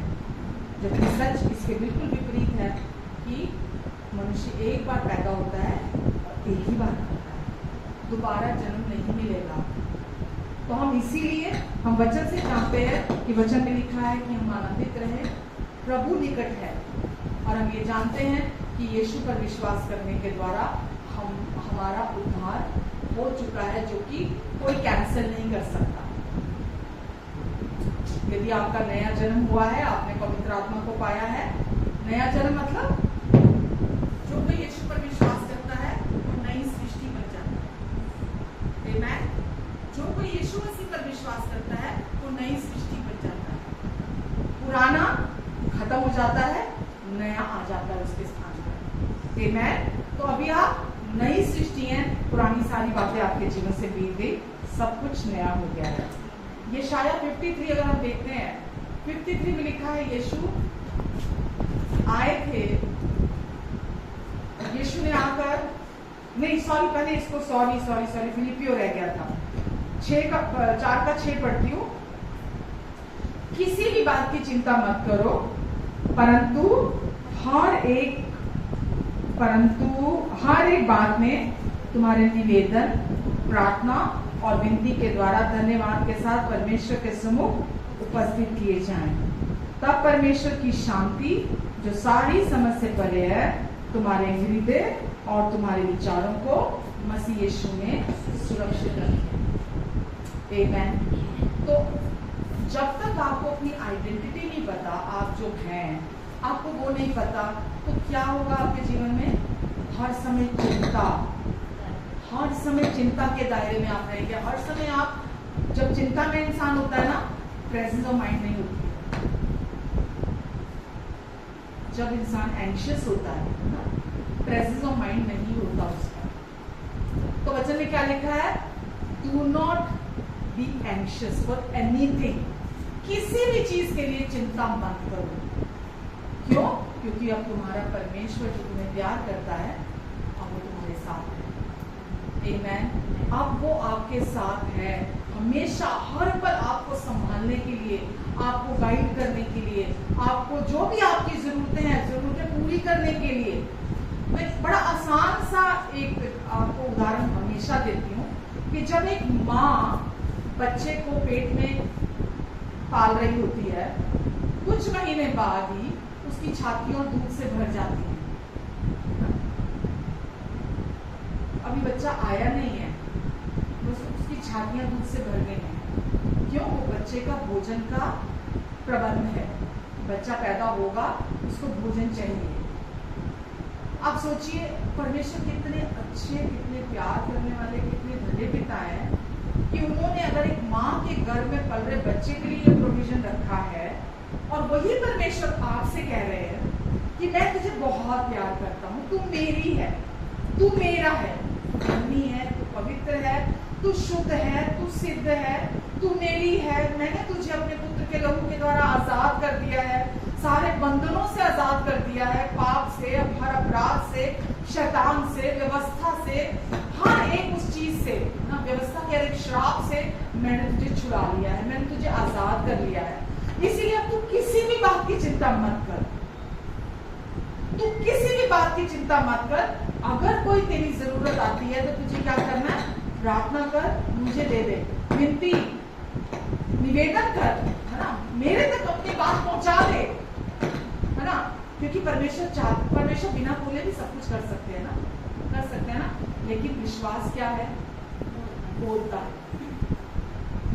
विश्वास बोलता है। आप प्रार्थना करते हैं, बोलते हैं, परमेश्वर से बात करते हैं, परमेश्वर से अपने दिल को खोल के रखते हैं अपने परमेश्वर के सामने, बिना किसी डर के, बिना किसी दोष की भावना के आप खोल के रखते हैं उनके सामने। आप उनके साथ कॉन्वर्सेशन करते हैं। लोग बोलते हैं प्रार्थना कैसे की जाती है? जैसे आप अपने किसी चाहने वाले से बातें करते हैं।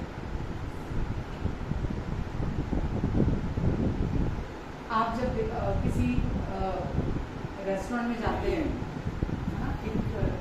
लव बर्ड बैठा होता है वहाँ पे, कपल लव बर्ड्स बैठे हुए ना, जिनकी अभी शादी नहीं हुई है। शादी हुई वाले तो अलग ही रूप होता है, जिनकी शादी नहीं हुई है ना, तो वो एक दूसरे को बहुत पसंद करते हैं, एक दूसरे को बहुत प्यार करते हैं ना। चारों तरफ भीड़ लगी हुई है, वो बेखबर, वो कुछ नहीं लेना देना कौन एंटर किया कौन चला गया, कितना तेज म्यूजिक बज रहा है ना, कहीं पर भी बैठ। हम बोलते नहीं, प्रार्थना के लिए शांत जगह चाहिए, शांत जगह, वरना डिस्ट्रैक्शन होती है। शांत माहौल होना चाहिए, वरना डिस्ट्रैक्शन होती है, प्रार्थना नहीं होती है। आप बताइए मुझे, अब वो जो कॉन्वर्सेशन वहां हो रही है, उनको कोई चीज डिस्ट्रैक्ट कर पा रही है, उनका ध्यान भटका पा रही है? वो खोए हुए हैं, इतना लाउड म्यूजिक है, इतनी भीड़ आ रही है जा रही है, लोग बातें कर रहे हैं जोर जोर से, बच्चे रो रहे हैं, लोगों के शोर शराबा इतना सब है। उनको तो एक दूसरे की आंखों में वो आनंद मिल रहा है, एक दूसरे की मीठी मीठी बातों में वो प्यार, वो आनंद, वो खोए हुए हैं, उनको कुछ लेना देना नहीं, कुछ पता नहीं। आप समझने में क्या? और हम बोलते अरे सारा दिन टाइम ही नहीं मिलता, टाइम ही नहीं मिलता, सारा दिन भीड़ भाड़, ये वो, ऑफिस, घर में जाओ वहां जाओ। अरे आप कहीं भी बात कर सकते हैं, फोन पे बात, समान रूप से जब आप फोन पे बात करते किसी के साथ, किसी अपने प्रियजन के साथ, किसी चाहने वाले के साथ, फोन वो सामने नहीं है, लेकिन आप उससे बात कर रहे हैं, बेखबर होते हैं, होश होती है इस समय, होश नहीं होती है, कौन है, कौन देख रहा है, कौन नहीं देख रहा, इतनी धीरे से बात करते हैं, वो साथ बैठे बंदे को पता न चले कि किससे बात कर रहे हैं। हकीकत है ये, इतना विश्वास। हम बोलते प्रार्थना जोर जोर से करनी है, घर का माहौल ऐसा, मैं जोर जोर से प्रार्थना नहीं कर सकता, मजा नहीं आता जोर से प्रार्थना ना करो तो। अन्य भाषा में मुझे जोर जोर से प्रार्थना करनी है, मेरे घर में लोग विश्वासी नहीं है ना, जैसे प्रार्थना नहीं होती, बहुत मुश्किल है। आपको नहीं पता सिर्फ बड़े बड़े बड़ी परेशानियां मेरे घर में, मैं प्रार्थना नहीं कर पाता हूँ। सिस्टर आप कह रहे हो प्रार्थना करो, कैसे प्रार्थना की जाती है? धीरे से बोलिए, परमेश्वर हमारे आह को भी जाने, आह को भी सुन लेते हैं। आप धीरे से विश्वास, घंटियां बजानी, टलियां बजाकर, शोर मचाकर, ध्यान अपनी तरफ आकर्षित कर कर खास प्रार्थना नहीं होती। कुछ लोग बोलते हैं प्रार्थना लिख के दे दो, प्रार्थना लिख के दे दो। कैसे, क्या क्या क्या बोलना होता है प्रार्थना में? आप जब अपने किसी चाहने वाले से बात करते हैं, पहले लिख के जाते हैं, अंदर से निकलती है वो तारीफ है, ओ हो, सुनने वाली कॉन्वर्सेशन होती है, नहीं वोकैबुलरी तैयार हो जाए, एक डिक्शनरी तैयार हो जाएगी, अंदर से निकलती है वो तारीफें, वो बातें, वो रोमांटिक वर्ड्स अंदर से आते हैं। आप दुनियावी संगीत को सुन लो, आप फिल्मी संगीत को, उसके आप जो वर्ड्स हैं, जो उसके शब्द होते हैं, क्या शब्द होते हैं, क्या तारीफ लिखी होती है जो गीतकार है, क्या लिख देते हैं वो लिखने वाले, जबकि हकीकत है ही नहीं। उस प्यार में वो हकीकत नहीं है। शादी होते ही बम फूटता है, जो पहले इतनी प्रेम भरी बातें हो रही होती हैं, वो सब तो रोशनदान से बाहर निकल जाती है, क्योंकि सारी सच्चाई सामने आ जाती है। जब तक साथ नहीं रहते सच्चाई पूरी नहीं होती है, साथ रहते ही सच्चाई आ जाती है सामने, और फिर आते दाल का भाव पता लगता है ये क्या कर दिया। लेकिन परमेश्वर का प्यार सच्चा है, परमेश्वर का प्यार पवित्र है। वो प्यार आपसे करते हैं अपने पूरे दिल से, वो जजमेंटल नहीं है। वो प्यार आपकी निंदा नहीं करता, वो प्यार आपकी बुराई नहीं करता। आप गलती करते हैं, गलत व्यवहार करते हैं, शैतान आपको कंफ्यूज कर देता है, भरमा देता है, और आप उसी गलत फहमी में घूमते रहते हैं। दुनिया में यह होता है, विश्वासियों की बात कर रही हूं मैं, कि कुछ गलत सीड आया अंदर, है ना, शैतान ने कोई जलता तीर मन में फेंका, कहीं से आया, उस गलत फहमी में ही जीते चले जाते हैं और कंफ्यूज घूमते रहेंगे, भ्रमित घूमते रहेंगे, परमेश्वर के पास नहीं आएंगे, प्रार्थना नहीं करेंगे, सौंपेंगे नहीं। परमेश्वर आपको क्या बताया, क्या किया मेरे साथ उसने, आप बैठो कुछ नहीं मालूम आपको मेरे पे क्या बीत रही है, मेरे साथ क्या किया सामने वाले ने, आपको नहीं पता। अच्छा, परमेश्वर को नहीं पता? रियली? परमेश्वर को नहीं पता? किसी भी बात की चिंता ना करो, पर तुम्हारे प्रार्थना, विनती, निवेदन, धन्यवाद सहित परमेश्वर के सम्मुख उपस्थित किए जाएं। तो वो शांति, समझ से परे की शांति, मसीह यीशु की शांति तुम्हारे भीतर, तुम्हारे हृदय में वास करे। आज आपके पास मालूम, आप और मैं, हम अनुग्रह के नीचे हैं। हम कंफ्यूज होके घूमते फिरें, शैतान को मौका दें, ये नहीं है जीवन हमारे लिए।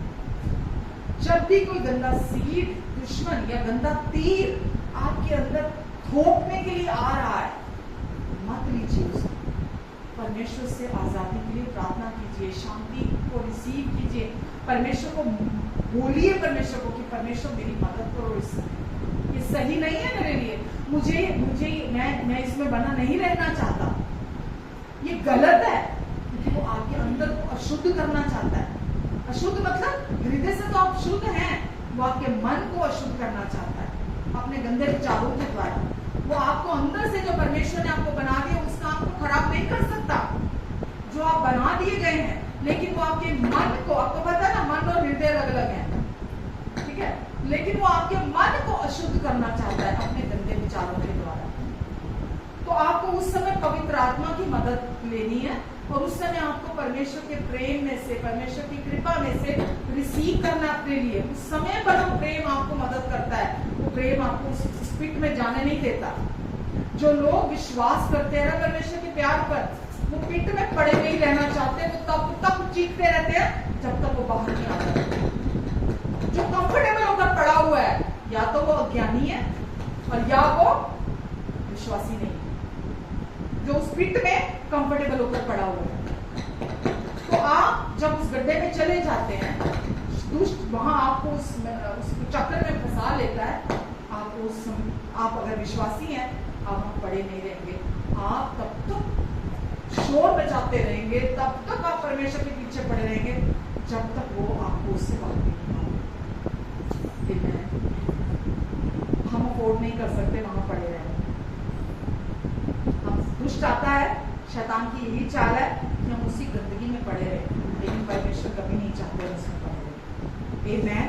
ये शाया निकालो,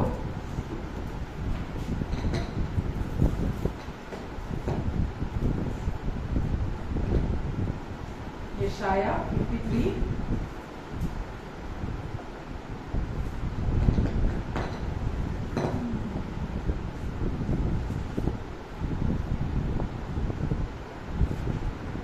53 के 5 में क्या लिखा है?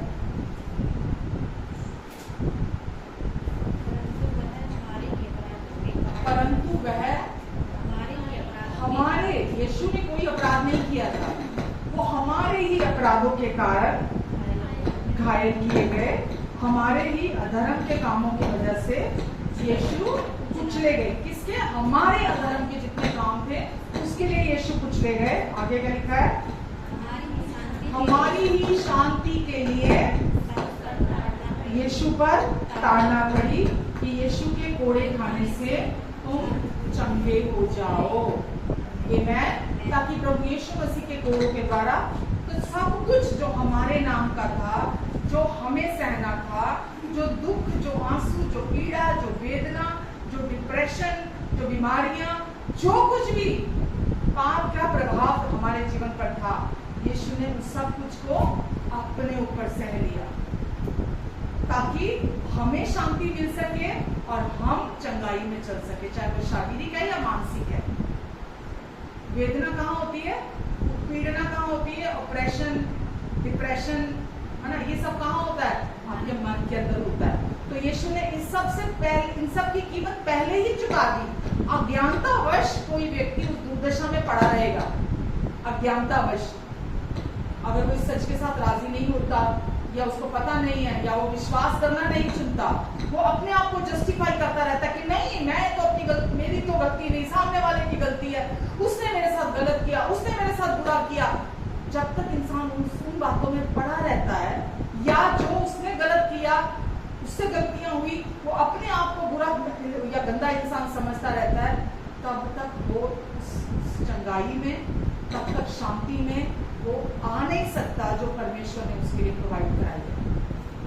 आमेन। तो क्या करने की जरूरत है एक विश्वासी को? ये पता होना चाहिए कि अब मेरे अपराधों की कीमत मुझे नहीं चुकानी है, मेरे अधर्म की कीमत मुझे नहीं चुकानी है। मैंने जो भी गलती की है, मैंने जो भी पाप किया है, मैंने जो भी अपराध किया है, या मैं आगे भी करूंगा जीवन में, प्रभु यीशु मसीह ने उन सब की कीमत अपना लहू बहा के चुका दी है। मेरे संपूर्ण पापों की क्षमा मुझे दे दी है। प्रेरितों की बुक में लिखा है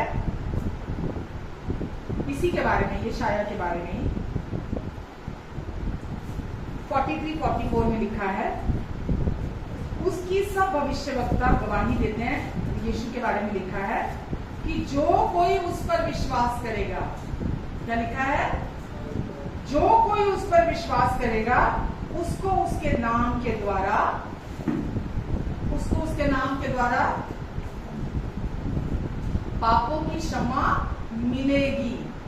जो कोई यीशु मसीह पर विश्वास करेगा उसको, ये इम्पॉसिबल था इंसान के लिए पापों की माफी प्राप्त करना, असंभव था। ये कोई इंसान अपने कर्मों से, अपने पापों से क्षमा प्राप्त नहीं कर सकता था, लेकिन परमेश्वर ने इतना आसान कर दिया हमारे लिए कि उन्होंने खुद यीशु की देह में आकर अपने लिए एक देह तैयार की, और यीशु की देह में आकर पूरे संसार के पापों को डाल दिया। हम सब के सारे पाप, पापों का दोष, पापों का दंड, पापों का न्याय यीशु की देह पर चुका दिया, और क्या कहा? मैंने ये काम, बड़ा काम तुम्हारे लिए कर दिया है। अब जो कोई भी इस पर विश्वास करेगा वो पापों की माफी प्राप्त करेगा। और बाइबल कहती है जैसे ही वो ये प्रचार कर रहा था, और लोगों ने क्या किया? विश्वास किया इस सच्चाई पर। जब वो पतरस बोल रहा था, लिखा पवित्र आत्मा हर सुनने वाले पर उतर आया। हालेलुया। जो ये विश्वास करता है मुझे संपूर्ण पापों की माफी मिल चुकी है, तो मुझे मेरे कर्मों से नहीं मिली, मेरे परफॉर्मेंस से नहीं मिली, मुझे यीशु मसीह पर विश्वास करने के द्वारा परमेश्वर ने वो माफी दे दी है। आमेन। परमेश्वर ने वो काम पहले ही पूरा कर दिया। मैं उस पर विश्वास करता हूँ कि परमेश्वर ने मेरे सारे अपराधों को, सारे अधर्म के कामों को, सारी बीमारियों को, सारे जो भी मेरे शॉर्टकमिंग थी उसको यीशु की देह पर डाल दिया। अब मेरे पापों का दोष मुझ पर परमेश्वर नहीं लगाएंगे, मुझे सजा नहीं देंगे, मेरा न्याय नहीं करेंगे, मेरा उद्धार निश्चित है। अब अनंत जीवन मेरा है।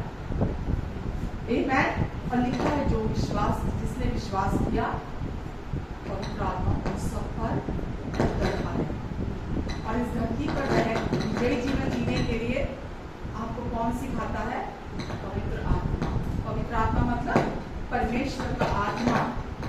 जब आप विश्वास करते हैं कि आपको यीशु में संपूर्ण पापों की माफी मिल गई, तो पवित्र आत्मा आपके अंदर आकर रहने लगते हैं, और पवित्र आत्मा आपकी हर कदम पर सहायता करते हैं। जैसा मैं अभी आपको बोल रही थी कि जब भी शैतान अपने उड़ते जलते तीर लेकर आता है, आप प्रार्थना करते हैं, आप विनती करते हैं, है ना, आप परमेश्वर से मदद मांगते हैं, और पवित्र आत्मा आपकी मदद करते हैं। आप अपनी मदद नहीं कर सकते, शैतान का मुकाबला अकेले नहीं कर सकते।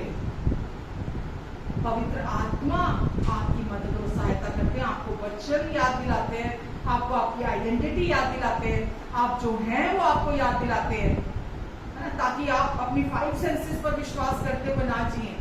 जो एब्सेंस ऑफ माइंड रहता है ना हमेशा बाहर, बस जैसे ना वो आप कार चलाओ तो क्या होता है, जब आप ट्रेन हो जाते हो, आप फोन पे भी बात कर रहे हो, आप गियर भी चेंज कर रहे हो, आप तो वो आप अनजाने में उसको चलाते चले जाते हो। दुनिया में मोस्टली लोग ऐसे ही जी रहे,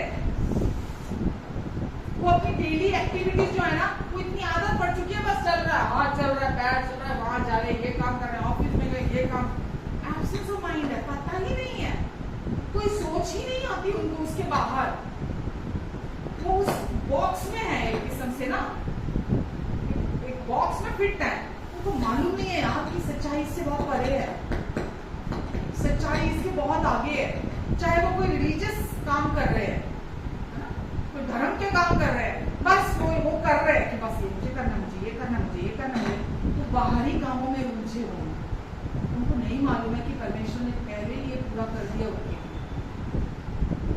हालेलुया। वो अपनी पहचान को ही जानते नहीं है, इसीलिए वो उस एक्सेस ऑफ माइंड में रहते हैं।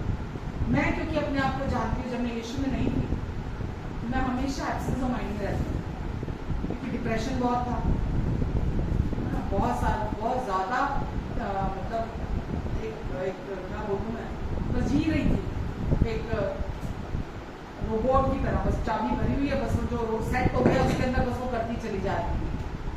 लेकिन यीशु में आने के बाद वो शांति मिली, वो संतुष्टि मिली, जब मुझे पता चला मैं कौन हूँ, मुझे क्या बना दिया परमेश्वर, ये ऑलरेडी हो चुका है, ये मुझे नहीं करना, मुझे अपनी पहचान स्थापित नहीं करनी है, मुझे अपने आप को कुछ नहीं बनाना है। मैं ऑलरेडी, जो लोग कोशिश से पूरा संसार कर रहा है बनने की, मैं उससे कहीं ऊपर हूं। परमेश्वर ने मुझे सफलता दे दी है, परमेश्वर ने मुझे सबसे ऊंचे स्थानों में बिठा दिया है। मुझे कोई कोशिश नहीं करनी है, कुछ कमाना नहीं है। अभी हमारी केवल अब जो लड़ाई है ना, तो दुष्ट के तीरों को पहचानने की और अंदर रेस्ट में बने रहने की, केवल रेस्ट में बने रहना आज हमारी लड़ाई है। समझ रहे हैं? और कुछ करना ही नहीं, कुछ बाकी नहीं है हमारे लिए करने के। इतने अच्छे हैं परमेश्वर, आपको इतना प्यार करते परमेश्वर कि उन्होंने, जैसे ही आपने विश्वास किया, आपको परमेश्वर ने प्रकाशन दिया कि कैसे उन्होंने आपको अपनी धार्मिकता से कवर कर दिया, उद्धार का टोप पहना दिया है, सत्य की कमर आपको से कमर को कस दिया है, आपको सुसमाचार दे दिया है कि आप बोल्डली आगे जीवन में चल सको, आपके हाथों में ढाल दे दी है विश्वास की। सब कुछ जो आपको चाहिए वो दे दिया गया है, परिपूर्ण कर दिया गया, आपको भरपूर कर दिया गया हर एक ब्लेसिंग से। आपको उसके प्रति अवेयर होने की, कॉन्शियस होने की जरूरत है। हम ऐसे ही जीवन जीते चले जाते हैं, हम लोगों को ही, बाहर लोगों को ही अपने मन में बड़ा करके रखते हैं। उसने ये क्यों बोला, उसने ये क्यों कर दिया, उसने ऐसे किया था, हर शैतान ये तो नहीं कर देगा, हर वो तो नहीं हो जाएगा। ऐसे अपने ही विचारों में ही उलझे हुए हैं। किसी ना किसी तरह से हर बंदा डिप्रेशन में है, किसी ना किसी तरह से। यीशु आए थे हमें आजाद करने के लिए, ताकि आप इन 5 सेंसेस के कंट्रोल में जीवन ना जियो। शैतान जैसा चाहता है आप उसके झूठ, उसके धोखेबाजी में ना जियो। आप एक स्वतंत्र व्यक्ति बनकर जियो, ये जानते हुए कि परमेश्वर आपके पिता हैं, वो अच्छे हैं, वो भले हैं, वो आपको अपने पूरे दिल से, पूरी शक्ति से, पूरे प्राणों से आपको प्यार करते हैं और आपसे कुछ डिमांड नहीं कर रहे कि तू ये करेगी तो मैं ये करूंगा, तू नहीं कि तो मैं बैठूंगा, मैं नहीं चल रहा। आप फिर बात सीटोगे उनकी, कैसे नहीं चल रहे, मैंने इतने व्रत रखे हैं, कैसे नहीं चल रहे, मैंने तो इतनी बाइबल पढ़ी है, कैसे नहीं चल रहे, मैंने तो इतना दशमांश दिया, तो चलना पड़ेगा। ये हमारी सोच है। परमेश्वर ऐसे नहीं, पहले ही आपके लिए चल पड़े, स्वर्ग की महिमा छोड़कर आ गए, बीच का पर्दा 2 भाग में कर दिया, वो फट गया। आमेन। वो फट चुका है, आपके और उनके बीच में कोई दूरी, कोई गैप नहीं है। आपको स्ट्रांग होकर खड़ा होने की जरूरत है। छोड़ दो इन सारी पुरानी बातों को, जो अभी तक वो जो पैटर्न फॉलो कर रहे थे ना हम दुनियावी, उसी के भरोसे कि बाहर लोग हमें कैसा देख रहे हैं, हम अपने आप को कैसा देख रहे हैं, लोग क्या सोच रहे हैं, मैं क्या सोच रहा हूँ, लोगों की क्या राय है, मेरी क्या राय है मुझे लेकर। छोड़ दो उस पुरानी बातों को। वो पुराना और मुर्दा जीवन था, रास्ता था, बाइबल कहती है। अब हमें जीवित मार्ग दिया गया है, इब्रानियों 13 में शायद लिखा है, अब जीवित और नया मार्ग दिया गया हम उससे अनजान ना रहे। जीवित और नया मार्ग दिया गया है। वो व्यवस्था का मार्ग था, वो पुराना मार्ग था। नियमों को पालन करने का जो था कि ये नियम पालन करोगे तो ये आशीष आएगी, ये नियम पालन नहीं करोगे तो आशीष नहीं आएगी। आपको ब्लेसिंग्स को कमाना नहीं है अभी, वो पहले से ही हाँ और आमीन के साथ आपके लिए है। आपको कुछ नहीं करना, परमेश्वर पहले ही खुश था आपसे, क्योंकि उन्होंने आपको अपने प्रिय में सेंटमेंट में स्वीकार कर लिया है। अब आप उनकी निज संतान बन गए हो। उनको खुश करने के लिए कुछ नहीं करना आपने। मत सोचिए कि डर नहीं होगा तो मैं गलत चलूंगा। बिंदास चलिए, बिंदास चलिए, सच को जानते हुए। वचन में लिखा है जब प्रभु मेरी ओर है तो मैं किससे डरूं? जब प्रभु मेरा सहायक है तो कौन मेरे विरोध में आ सकता है? जब परमेश्वर ही है जिन्होंने मुझे धर्मी बनाया तो कौन मुझ पर दोष लगा सकता है?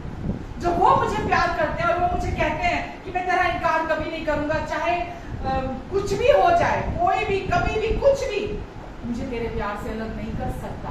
अब तू और मैं एक हैं हमेशा के लिए। और जब वो ये कहते हैं कि तू और मैं एक हैं और आपको इनवाइट करते हैं कि हे बोझ से दबे हुए लोगों, तो मान जाओ ना। हालेलुया, मान जाओ ना। जब वो आपको बोलते हैं हे बोझ से दबे हुए लोगों मेरे पास आओ, मैं तुम्हें विश्राम दूंगा, मैं तुम्हें शांति दूंगा। बोझ से दबे लोग कौन? जो अपनी कोशिशें, अपनी परफॉर्मेंसेस करते करते थक गए। जिनमें अभी भी दम है, चलते रहो, चलते रहो। परमेश्वर तो आपके साथ जबरदस्ती नहीं करेंगे, लेकिन मान जाओ, मान जाओ।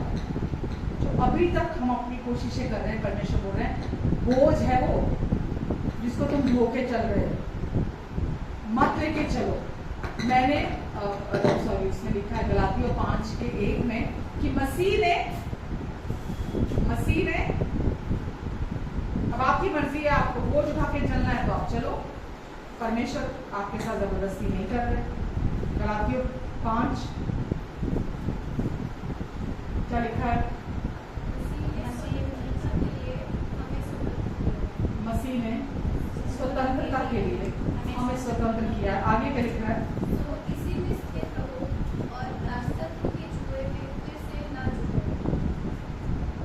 व्यवस्था दासत्व लेकर आती है, नियम दासत्व, कि आप गुलाम बने रहो, कभी भी आजाद ना हो, कभी भी आजाद ना हो। वचन में लिखा है यीशु ने आपको आजाद रहने के लिए आजाद किया है। आजाद रहने के लिए आजाद किया है। उसमें स्थिर रहो, पकड़े रहो स्थिरता को, ये जानते हुए कि परमेश्वर आपके पिता हैं, वो अच्छे हैं, वो सच्चे हैं, वो विश्वास योग्य हैं, वो भले हैं। अंधकार की शक्तियां आपको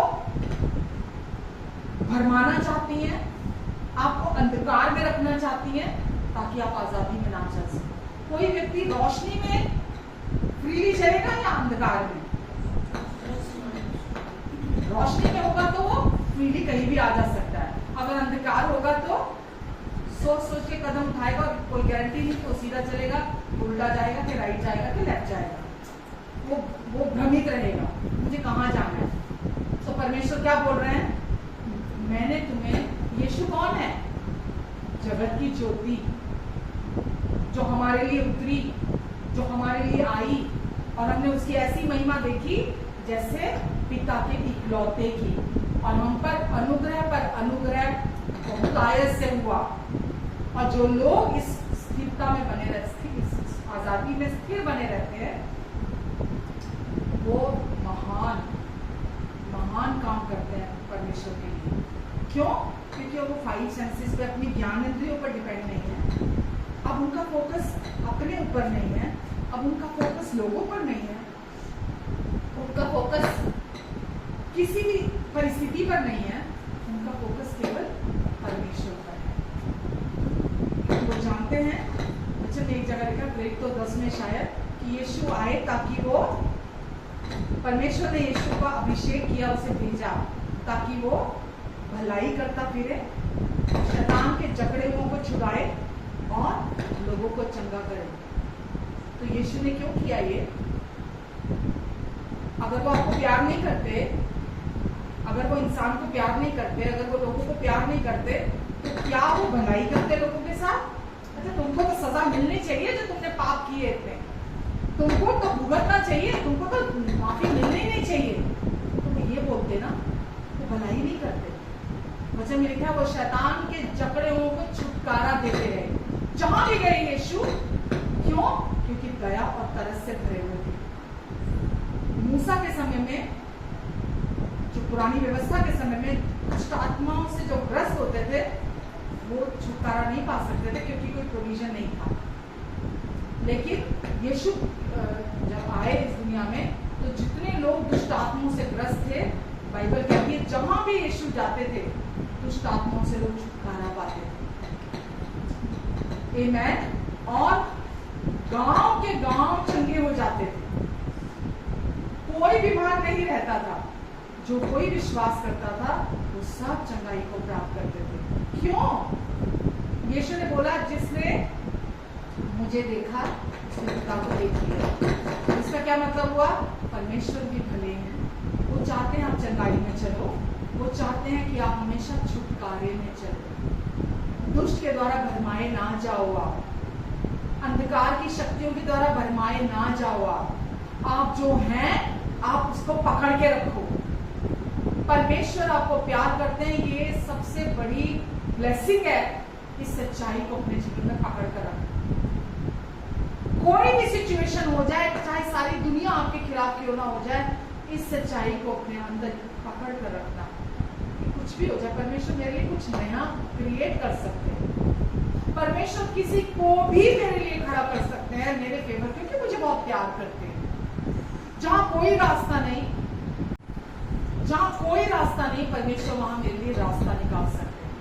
वो मेरे लिए असंभव को संभव कर सकते हैं। कोई भी चीज परमेश्वर के लिए बड़ी नहीं है। आपके लिए बड़ी हो सकती है पर परमेश्वर के सामने उसका कोई अस्तित्व नहीं है।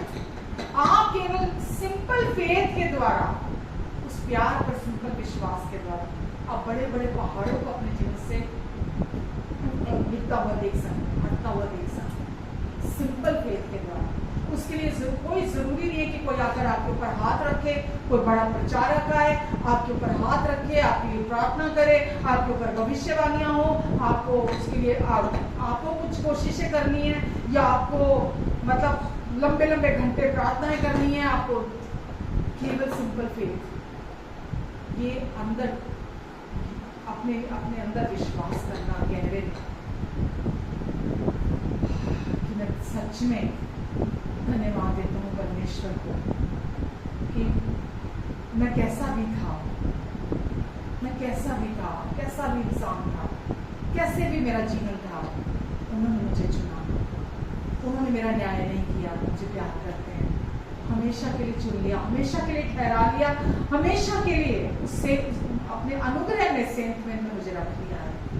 और बाकी का जो कुछ भी है मेरे जीवन में, उनका वायदा है, मैं सिद्धता से सब कुछ को तेरे लिए पूरा करूंगा। जो मुझे प्यार करता है वो मुझे वायदा करता है कि मैं सारी बातें तेरे लिए सिद्धता से पूरी करूंगा, और वो जो कहते हैं वो करने वाले परमेश्वर। तो जो आप हैं, पहले आप उसको, कौन है आप? कहिए मैं परमेश्वर का प्रिय बेटा हूँ, और इस सच्चाई को कभी कोई बदल नहीं सकता। यही मेरी पहचान है, इसे कभी कोई बदल नहीं सकता। और मैं धन्यवाद देता हूँ क्योंकि परमेश्वर आप मुझे बहुत प्यार करते हैं। इसीलिए जो भी बातें मेरे जीवन से जुड़ी हुई हैं, आप उन सारी बातों को सिद्धता से पूरा करेंगे, और मैं हर समय हर दिन विजय में चलूंगा क्योंकि आप मुझे प्यार करते हैं। धन्यवाद परमेश्वर। आमीन। तो आप आज मैं आपसे पूछूं, आप कौन है? मैंने बोला ना, आप जो हैं, अगर आप उससे संतुष्ट हैं तो आपके पास जो है आप उससे संतुष्ट हो। तो आप जो हैं मतलब आप कौन है? परमेश्वर के प्रिय बेटा हुए, तो आप उससे संतुष्ट हैं। ओह, आज चर्च में तो सब कुछ बोल रहे हैं, यहाँ तो बोल रहे, हाँ मैं संतुष्ट हूँ। ये सिचुएशन जब आती है ना, सबके जीवन में आती है, मैं उससे बाहर नहीं, मेरे जीवन में मुझे भी आज भी खुद को उस सिचुएशन में अपने आप को याद दिलाना। मैं कौन हूँ, मैं कौन हूँ, और मैं जो हूँ मैं उसको पकड़ के रखूँ। मैं जानती हूँ परमेश्वर मुझे कितना प्यार करता है, वो मेरे लिए कुछ भी कर सकता है। किसी सिचुएशन को बदल सकते हैं, किसी इंसान के दिल को बदल सकते हैं, किसी के भी दिल में मेरे लिए फेवर डाल सकते हैं, कुछ भी मेरी नो मैटर व्हाट, कोई इंसान हो, कोई जरूरत हो, कोई सिचुएशन हो, कुछ भी हो, मैं ये जानती हूँ, मैं ये जानती हूँ, मैं ये जानती हूँ, मैं ये जानती हूँ कि परमेश्वर मुझे प्यार करता है और मैं उनकी प्रिय बेटी हूँ। मैं सबसे प्रिय हूँ, मैं सबसे प्रिय हूँ। Confidence, exactly, amen, thank you. आप अपने अंदर की कॉन्फिडेंस को लेकर आए कि मैं उनकी बेटी। और कोई सिचुएशन आती है, अब कोई रास्ता नहीं आपके पास कि आप सेल्फ एफर्ट्स में जाएं, वो दुष्ट का रास्ता है। आपके पास रास्ता कौन सा है? अनुग्रह का, पवित्र आत्मा में प्रार्थना करने का, पवित्र आत्मा की लीडिंग में चलने का, उनसे मदद मांगने का, ताकि वो आपको वापस रेस्ट में ला सके। सिचुएशन जब आती है हम रेस्ट खो देते हैं, होली स्पिरिट हमको मदद करते हैं ताकि हम रेस्ट में वापस आ जाएं। पर यकीन जानिए वो तब तक हमारी मदद नहीं करते जब तक हम मदद मांगते नहीं। हम विचलित होकर, भ्रमित होकर, परेशान, डिस्टर्ब, एंशियस होकर हम घूमते रहते दुनिया में, हर जगह रिएक्शन देते फिरते हैं, जो सामने आ जाता है उसको रिएक्शन देते हैं, देखते नहीं कोई बड़ा है, कोई छोटा है, कोई अपना है, कोई भी है, हम सब जगह अपने गंदे रिएक्शन देते हैं। इसीलिए देते हैं बिकॉज हम भूल जाते हैं जो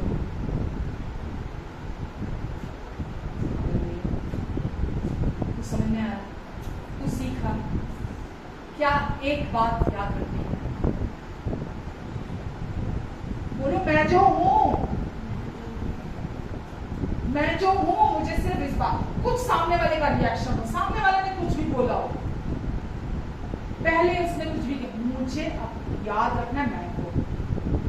जब आप याद रखेंगे आप कौन है, आपके रिएक्शन बदल जाएंगे,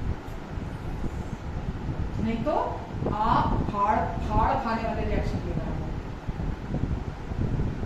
आपके रिएक्शन चेंज हो जाएंगे। आप प्रार्थना करोगे क्योंकि आप परमेश्वर से बोलोगे परमेश्वर मेरी मदद करो, मुझे नहीं समझ में आ रहा मुझे क्या करना। आप मांगोगे तो आप नहीं तो टाइम वेस्ट। तो क्या जरूरी है हर दिन उस आजादी में जीना। आज देखो आप आजाद हो बुरा मानने के लिए, आप आजाद हो माफ ना करने के लिए, आप आजाद हो परमेश्वर का प्यार रिसीव ना करने के लिए, आप आजाद हो कड़वाहट रखने के लिए, आप आजाद हो नफरत करने के लिए, आप आजाद हो बुरा मानने के लिए, आप आजाद हो डिप्रेशन में रहने के लिए, आप आजाद हो बीमारी में पड़े रहने के लिए, आप आजाद हो। यीशु ने आपको आजाद कर दिया है, लेकिन वचन क्या कह रहा है? मसीह ने, याद रखना, भूलना मत, परमेश्वर कह रहे हैं मसीह ने तुम्हें अपनी आजादी दी है, स्वतंत्रता के लिए स्वतंत्र किया है, आप उसी में स्थिर बने रहो। तो मेरी आजादी क्या है? मैं अपनी आजादी का इस्तेमाल शरीर के रिएक्शन के लिए नहीं करूंगी कि मैं शरीर में रिएक्ट करूं। मैं अपनी आजादी का इस्तेमाल कैसे करूंगी? जैसा परमेश्वर मुझे गाइड करेंगे, जैसा परमेश्वर मुझे लीड करेंगे, मैं उनकी मदद से आगे बढ़ूंगी। समझ रहे आप? दुष्ट चाहता आप उसके हथियार बनो, परमेश्वर कहते हैं धार्मिकता के हथियार बनो। दुष्ट चाहता आप उसके हथियार बनो, दुष्ट चाहता आप उसके दास बनो, परमेश्वर कहते हैं तुम धार्मिकता के दास बनो। परमेश्वर ने आपको आजाद कर दिया है, टोटली फ्री, आपको परफेक्टली आपके लिए सब कुछ को पूरा कर दिया है। आपके पास चुनाव है, आप या तो उन्हीं पुराने बंधनों में पड़े रहो या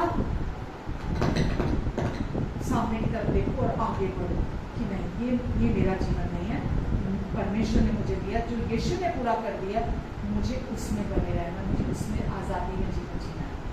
मुझे कोई अपने प्रयासों पर, अपने प्रदर्शन पर, अपने कार्यों पर, अपनी कोशिशों पर निर्भर नहीं होना कि मैं कुछ करूंगा तो परमेश्वर कुछ करेंगे, मैं कुछ करूंगा तो परमेश्वर नहीं करेंगे, परमेश्वर पहले ही कर चुके हैं। मैं कुछ करूंगा तो परमेश्वर चलेंगे, परमेश्वर पहले ही चल चुके हैं आपके, ये हो चुका है। केवल आपको विश्वास करना, वो भरपूरी आपके अंदर है, बदलाव अंदर से आएगा। आप अंदर रेस्ट में आएंगे तो अंदर की भरपूरी बाहर आएगी। आमेन। शांति अंदर है, संतुष्टि अंदर है। जब आप जो हैं उस पर विश्वास करेंगे तो शांति और संतुष्टि आपके जीवन पर प्रभुता करेगी। फिर जो कुछ भी आपके पास है, प्यार करने वाले हैं या नहीं है, आप शांत और संतुष्ट हैं।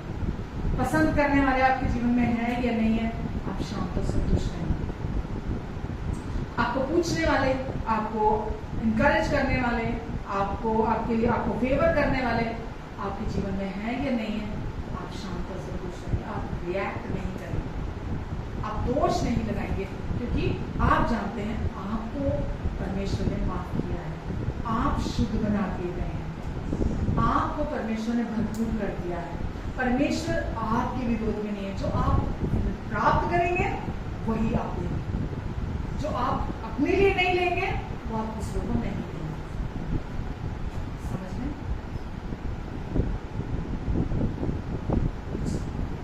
समझ आया या कुछ कंफ्यूजन है? आया?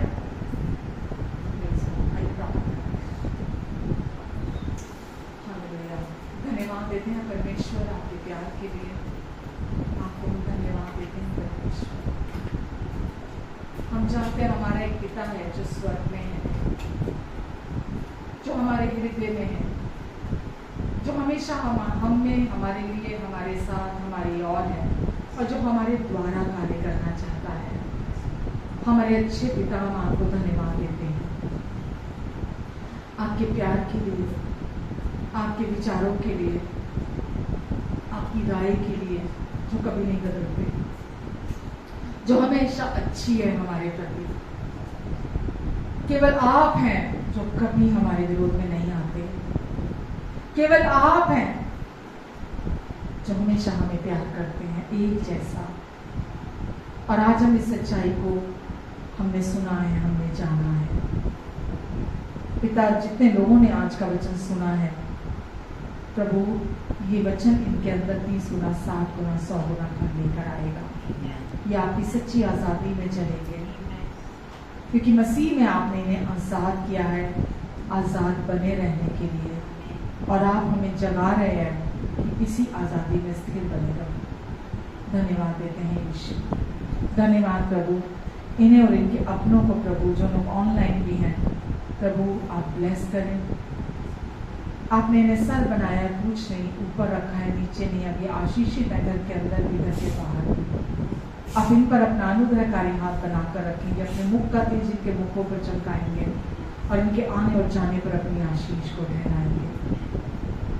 पिता, हर दुष्ट के आरोप से आप इन्हें बचाकर रखेंगे, हर अंधकार की शक्ति से आप इनकी रक्षा करेंगे, हर रोग, हर बीमारी से, हर झूठे शैतान के लक्षणों से आप इनकी रक्षा करेंगे। आशीषित हैं घर के अंदर भी और घर के बाहर भी। यीशु, आपने इन्हें व्यवस्था के श्रापों से छुड़ा लिया है, क्योंकि आप इनके लिए क्रूस पर श्रापित हुए ताकि ये आप में आशीषित हो जाएं। ये आशीषित हैं और प्रभु ये आप में संपूर्ण है, भरपूर है, इनमें कोई दोष, कोई घटी नहीं है। ये हर तरफ से सुंदर है, क्योंकि अब आपकी दृष्टि में ये ऐसे ही हैं और आप चाहते हैं ये याद रखें, इनमें कोई दोष और घटी नहीं है। आपके अनुग्रह से इनके पास हर समय सब कुछ की बहुतायत रहेगी, यहाँ तक कि भलाई करने के लिए भी इनके पास हमेशा बहुत रहेगा। इनके बच्चों के लिए आप कहते हैं कि तेरे बच्चे मेरे सिखलाए हुए होंगे और मैं तेरे बच्चों को बड़ी शांति दूंगा। प्रभु, जहाँ भी इनके बच्चे हैं, आपका वायदा है कि तू चिंता ना कर, तेरे बच्चों को मैं सिखाऊंगा और उन्हें बड़ी शांति दूंगा। आप कहते हैं अंत के दिनों में मैं बच्चों का हृदय माँ बाप की तरफ फेरूंगा। प्रभु, हम विश्वास करते हैं हम अंत के दिनों में हैं और आप बच्चों के हृदय को माँ बाप की ओर फेर रहे हैं प्रभु, माँ बाप की ओर फेर रहे हैं प्रभु। प्रभु, हम धन्यवाद देते हैं प्रभु, इनके बच्चे जो माँ यहाँ बैठी हैं खड़े होंगे और इन्हें आशीषित करेंगे, क्योंकि ये आपका प्रॉमिस है, ये आपका प्रॉमिस है कि धन्य है मेरी माँ, धन्य है मेरी माँ। प्रभु आप कहते हैं कि वो माँ को आशीषित करेंगे। प्रभु आप कहते हैं माता पिता का आदर करो। प्रभु आप सिखाएंगे कि ये बच्चे अपने पेरेंट्स को आदर करें। और प्रभु आप माँ बाप को भी मदद करेंगे कि वो अपने बच्चों की परवरिश आप में होकर करें। धन्यवाद देती परमेश्वर, आपकी शालोम शांति को मैं इनके ऊपर बोलती हूँ, इनके मनों में, इनके दिलों में, इनके हृदयों में प्रभु यीशु मसीह की शांति गहरे में वास करने पाए, यीशु की शालोम शांति गहरे में वास करने पाए। प्रभु आपने इन्हें सफल रहने के लिए प्रभु सफलता दी है। प्रभु मसीह में वचन में लिखा है यीशु आप इनके लिए क्रूस पर धनी होते हुए भी कंगाल हुए, ताकि ये आप में धनी हो जाए, हर क्षेत्र में धनी हो जाए। प्रभु इनमें कभी किसी चीज की घटी ना हो। धन्यवाद, अपने लहू के नीचे, अपने पंखों की आड़ के नीचे आप इन्हें और इनके अपनों को कवर करके रखेंगे यीशु के नाम से, अपनी बुद्धि अपने फेवर में चलाएंगे। प्रभु मैं प्रार्थना करती हूँ पूरी चर्च के लिए प्रभु, और प्रभु आप इन्हें भी सिखाएंगे कि हर दिन बुद्धि के लिए प्रार्थना करें, क्योंकि प्रभु बुद्धि ही श्रेष्ठ है, बुद्धि सबसे श्रेष्ठ है। बुद्धि आपका वचन है, वचन ही यीशु है। प्रभु हम हर दिन प्रार्थना करें, आपसे बुद्धि मांगे, ताकि आपकी बुद्धि हमें सिखाए हमें क्या करना है। धन्यवाद देते हैं प्रभु, धन्यवाद यीशु, धन्यवाद। आमेन।